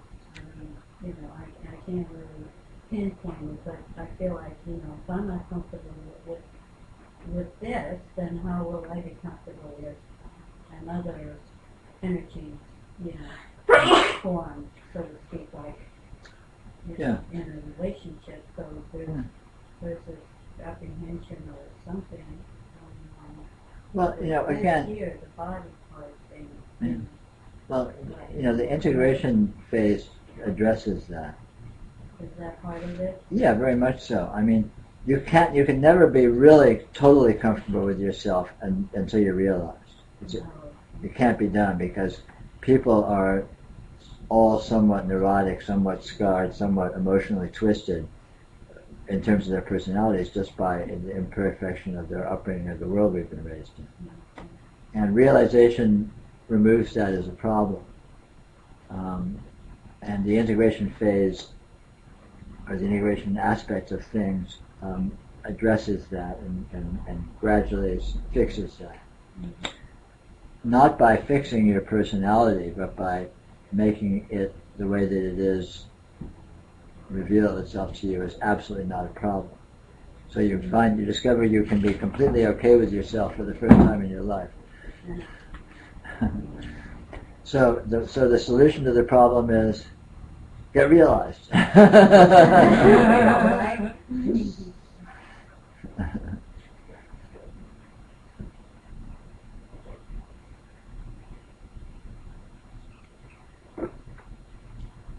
And realization, we have these, enlightenment, realization, all these, awakening, all these words that we think are so glorious and fabulous, and we imagine, the Buddha and Jesus and Ramana Maharshi and all these incredible saints that are so much better than we were, and we could never be like them.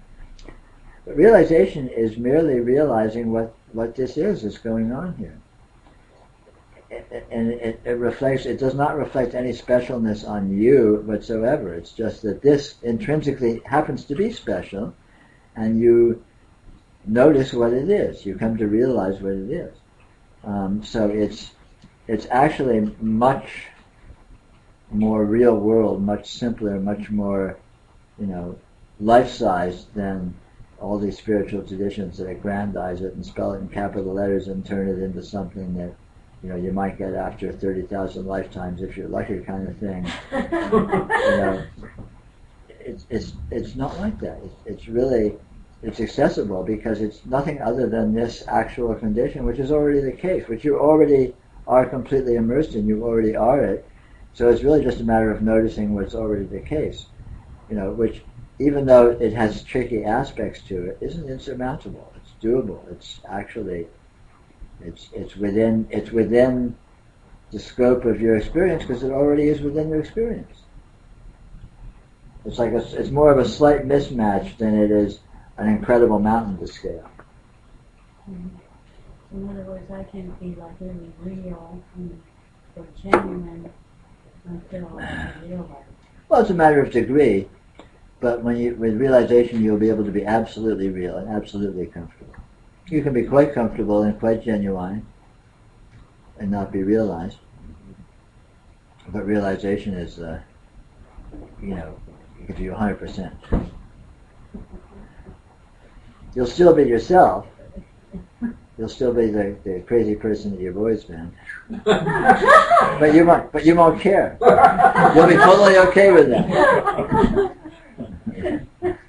Yeah, okay, I'm crazy. So your point is? Yeah, exactly.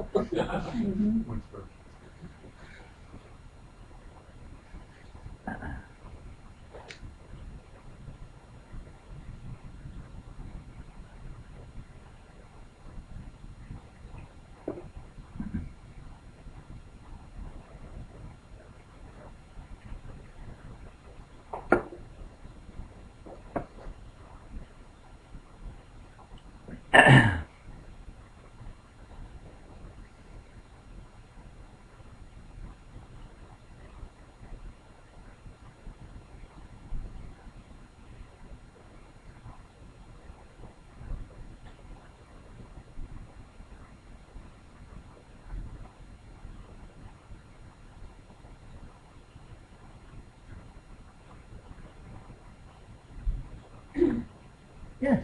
Peter, earlier you said something about it's all predetermined. Did I say that? Something like that. Okay. I wouldn't say that it's all predetermined in a literal sense, like mapped out 1,000 years before or something.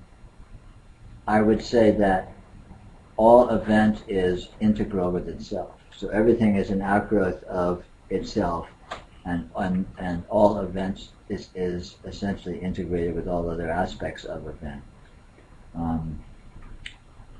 which can feel a lot like what predetermined might look like. But I think that the notion of predetermined is a little linear and constraining. I think in actuality, reality improvises itself in real time. Reality kind of makes itself up as it goes along, but it does so with inconceivable intelligence and inconceivable integration with itself, so that event is an integral outflow of itself. I don't know if that is helpful at all. I had an experience. I was kind of in a tight spot, and I wouldn't say it was serious or anything like that, but it felt like I needed to make a change. Sure. And for a long time I had an understanding that I don't make decisions until the decision is made. Right. Until it's obvious what to do. Sure. So, and I'm going to be tangential there. So the first teacher that I found, I had no idea what to say, but I just knew that everything he said was true. And one of the things he said was, you can't solve a problem from the problems from the root. And he said, what you do is just let go completely and put it out of your mind and have the feeling that it's taken care of. So during this time, I was having dinner with someone and just got up from the table, left the room, and went upstairs, and I looked around and I just felt time and experienced the moment very deeply. And what I experienced was everything that I loved, and they were right there. Everything was visible and happening. And I just went through one by one. In order to make this change, I had no idea what to do. I actually tried a few things, and they're just impossible. So I went through every one of the things that I loved, that I was experiencing at that time, and I was just filled with this gratitude. It was, I could taste it in my way. And suddenly I just forgot about it all, and I got up and I went back downstairs, and I went through the rest of the day, and I wasn't timing anything, but I'd say in maybe 2 weeks or so, something happened that released me from that problem in a most spectacular way. And everything that I felt that I needed from that situation was duplicated in an unbelievably gorgeous way. And I don't know whether it's in the Bible or whether it's in Science of Mind or something. But the eye has not seen, the ear has not heard, and neither has it occurred to the mind of man that which God has in store for those who love Him. And the new experience, I happened to be in Malibu on the top of a mountain, and I looked across Creek, and there's a monastery up there, and you probably have seen it. There's an enormous cross on it. And I just went out on the porch, and I saw this cross, and I just collapsed on the ground. And I wasn't ever a non-believer. I didn't believe in anything, exactly. But I thought, well, that's it. That's totally wonderful. Now, since that time, I've never forgotten that, of course, because it was amazing. Sure. Since that time, I learned that I'm not the doer. Right.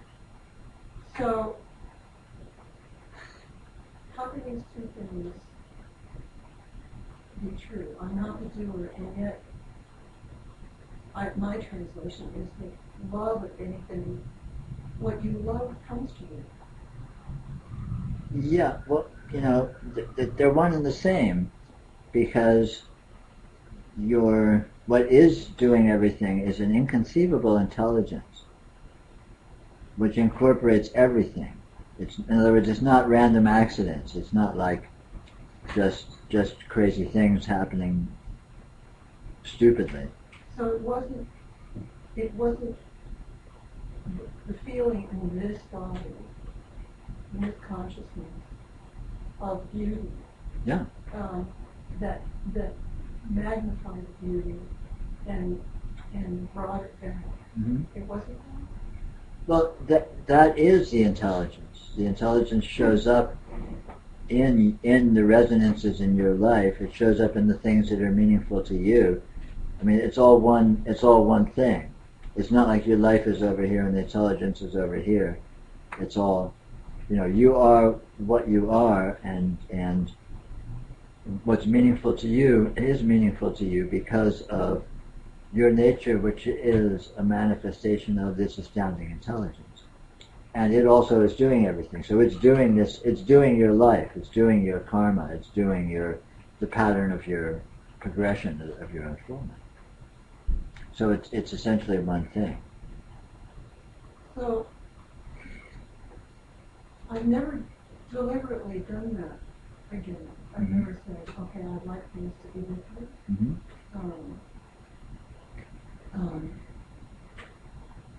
I have a feeling I was trying to manipulate things. Sure. And that seems like cheating or not being grateful for exactly what it is instead of wanting to change it. However, there are times when things get just dicey Sure. and we would want to change them. Sure. Well, but again, it's all one system. What you're wanting and the flow of events of what actually happens and the way that it happens is all one thing, even if it seems to be divergent. Even if you seem to be wanting something different than what's happening, that still is a part of what's happening and is an aspect of the whole pattern, which doesn't necessarily make sense and isn't necessarily neat and pretty and tied up in a bow. Oh gosh, is this that prayer works? Well, it's not that prayer works in a simplistic sense. It means that there is a profound purposefulness in everything, and that you could say that is prayer, but it's not a personal prayer of like you praying to something bigger than you.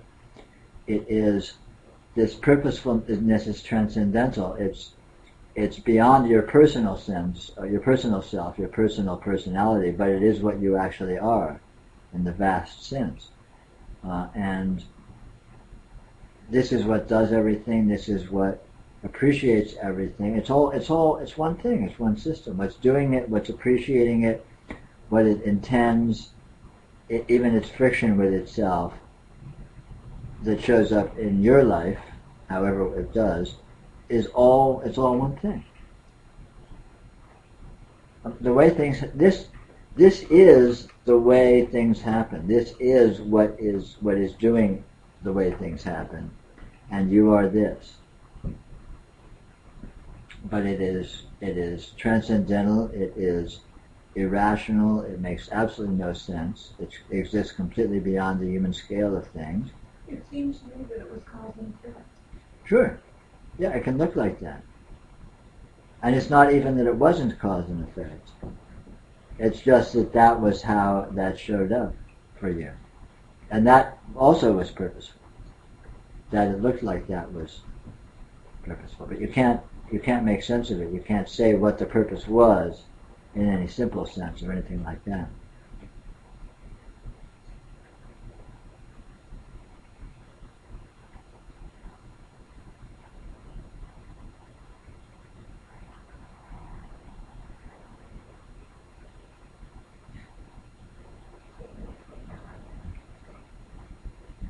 Cause and effect is not linear. It's not simple. It's not like there's one cause here, which is a single, simple, separate thing that leads to one effect over here, which is a single, separate, simple thing. It's complex. It's like watching the waves in the ocean. You could say that, the waves on the ocean are sort of causing each other, right? If one wave was different, the other waves would be different. They're all interacting, but it's not a simple thing like, oh, this wave is causing this wave. Mm-hmm. It's more like a complex web of very subtle and multidimensional interaction, and the flow of events is like that too. It's like a spider web where you pull on one strand and the whole thing vibrates. So, the flow of events in our lives is embedded in this intense interactivity. But it's not just mechanical interactivity. It's supremely intelligent and purposeful. It's unfolding itself according to its own design. Again, it doesn't necessarily make sense in human terms, but it is beautiful and it is meaningful. And that beauty and meaningfulness becomes apparent from time to time in our dull minds.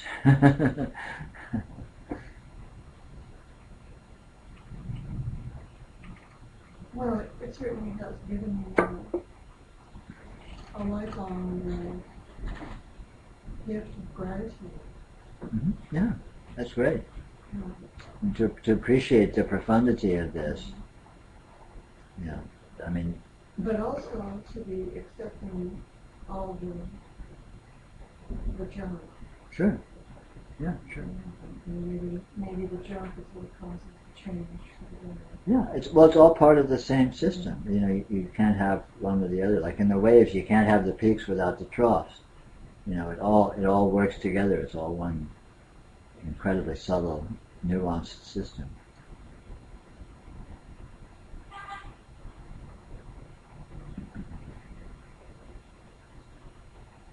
Well, and I don't know much about Buddhism. I live without want and need. And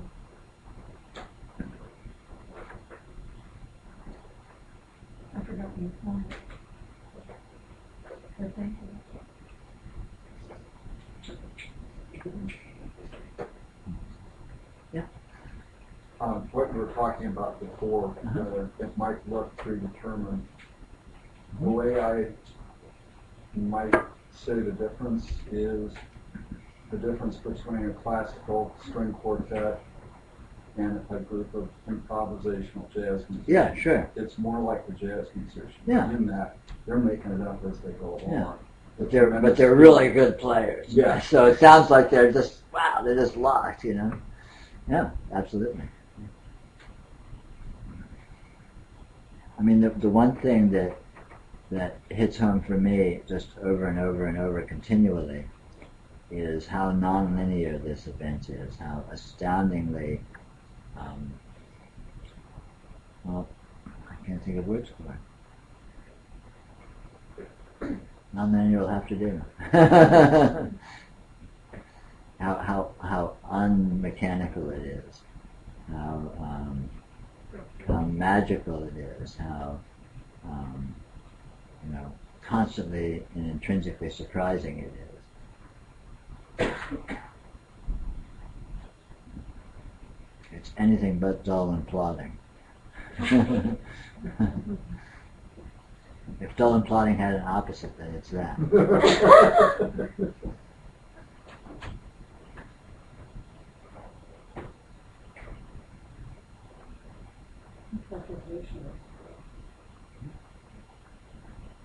When you look at jazz, without the disharmony, the particular kind of disharmony, then the harmony would be less. It enhances the overall harmony, so to speak. So it seems, Maybe so. So I say disharmony, but not the word.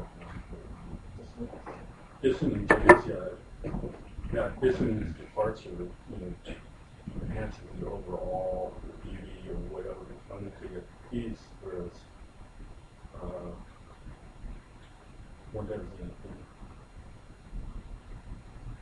One might have a tendency to say, oh, that's it, it's a track, but actually means it. That might extend to other sorts of stuff. Sure. Every aspect of this event is profound and meaningful. It has no mistakes, it has no downsides, it has no, bad parts. I mean, we're used to saying, oh, this is good and this is bad, I like this, I don't like this. Peace is good, war is bad, pleasure is good, pain is bad. But we don't have a reasonable framework. From its framework, that's not true. From its framework, it's all good. It's all part of its natural unfoldment and natural expression, and is intrinsic to what it is and what it is doing, which is absolutely inconceivable. So it's not accessible from within a human framework of human logic.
For some reason we have this image of the Monty Python skit where, and I may have it slightly wrong, but I think it's a wrestling match where Terry Gilliam is wrestling for himself.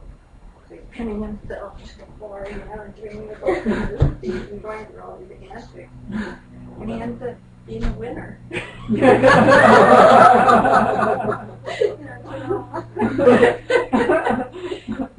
this whole thing kind of reminds me of that. We do all this struggling through our lives, just with ourselves and our thoughts, when not really our thoughts, but thinking. Yeah, it's all due to a misinterpretation of what's going on. To not see the intrinsic necessity and perfection of everything that occurs. Because we're micromanaging and assessing it every step of the way of, oh, I like this, I want this, I don't want that, I hope I go over here, don't want to go over here. So we're constant. I mean, that's this wrestling match right there, is what we like and what we don't like. It's Buddha's second noble truth. I don't know if that's true. That. Oh. So when you step back and look at it, the whole thing is a comedy routine. Like the whole life. Yeah. In retrospect, it is. You look back and you see all that struggle was unnecessary. Not that the event was unnecessary, but it wasn't actually a struggle. It was just the energy dancing with itself, working itself out to become what it becomes. So it can seem like an opposition, it can seem like a winning and losing, it can seem like tension or a tug of war, but in actuality it's more like a dance. Or like a kneading, like kneading dough or something. And we think it's all these other people or things in our life that are, doing all this stuff to us. It's really just wrestling with ourselves. Yeah, it's just the pattern of our own energy. All you ever experience is your own energy. And the parent people and situations just provide convenient, like a cast of thousands, to enact that energy.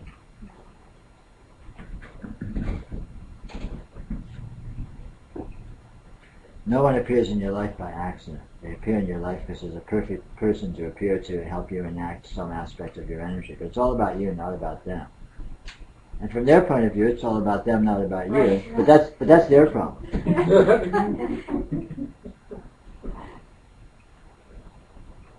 There's actually no mutuality in practice. It's all about you. And that's not a bad thing. It's just how it is. So the popular expression, everything is about me, is true. Absolutely. It's all about you. We have sheets and shower curtains and things. Well, that's actually true in the profoundest sense.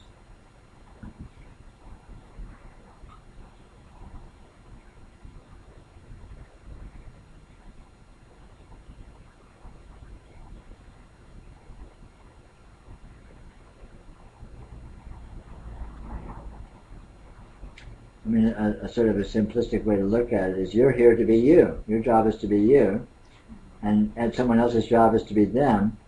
And if you being you is affected nicely by having them being them in your circle, then so be it. But still, your job is to be you, whether they're present or not.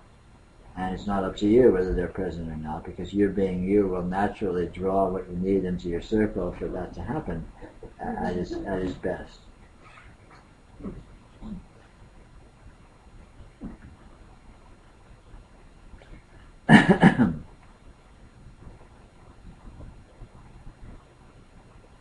It's a lot like a dream. You dream about the beings and circumstances which are most convenient for you to enact whatever the unconscious meaningfulness that the dream is exploring can work itself out.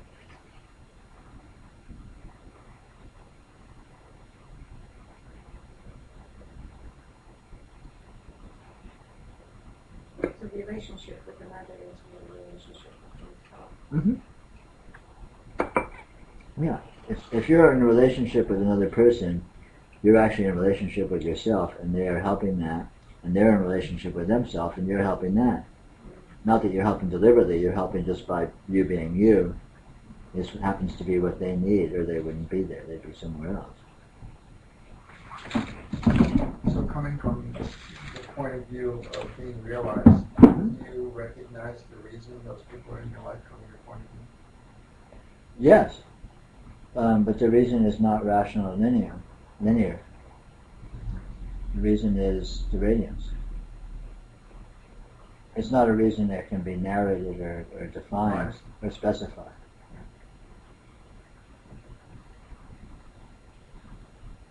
It's almost like being realized is putting on a different pair of glasses.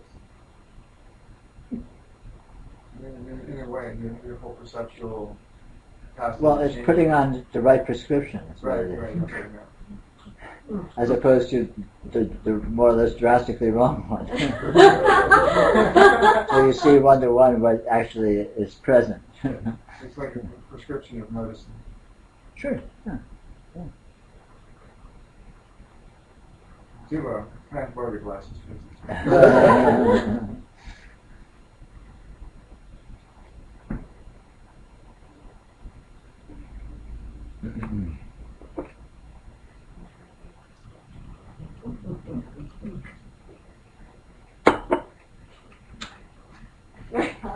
I know.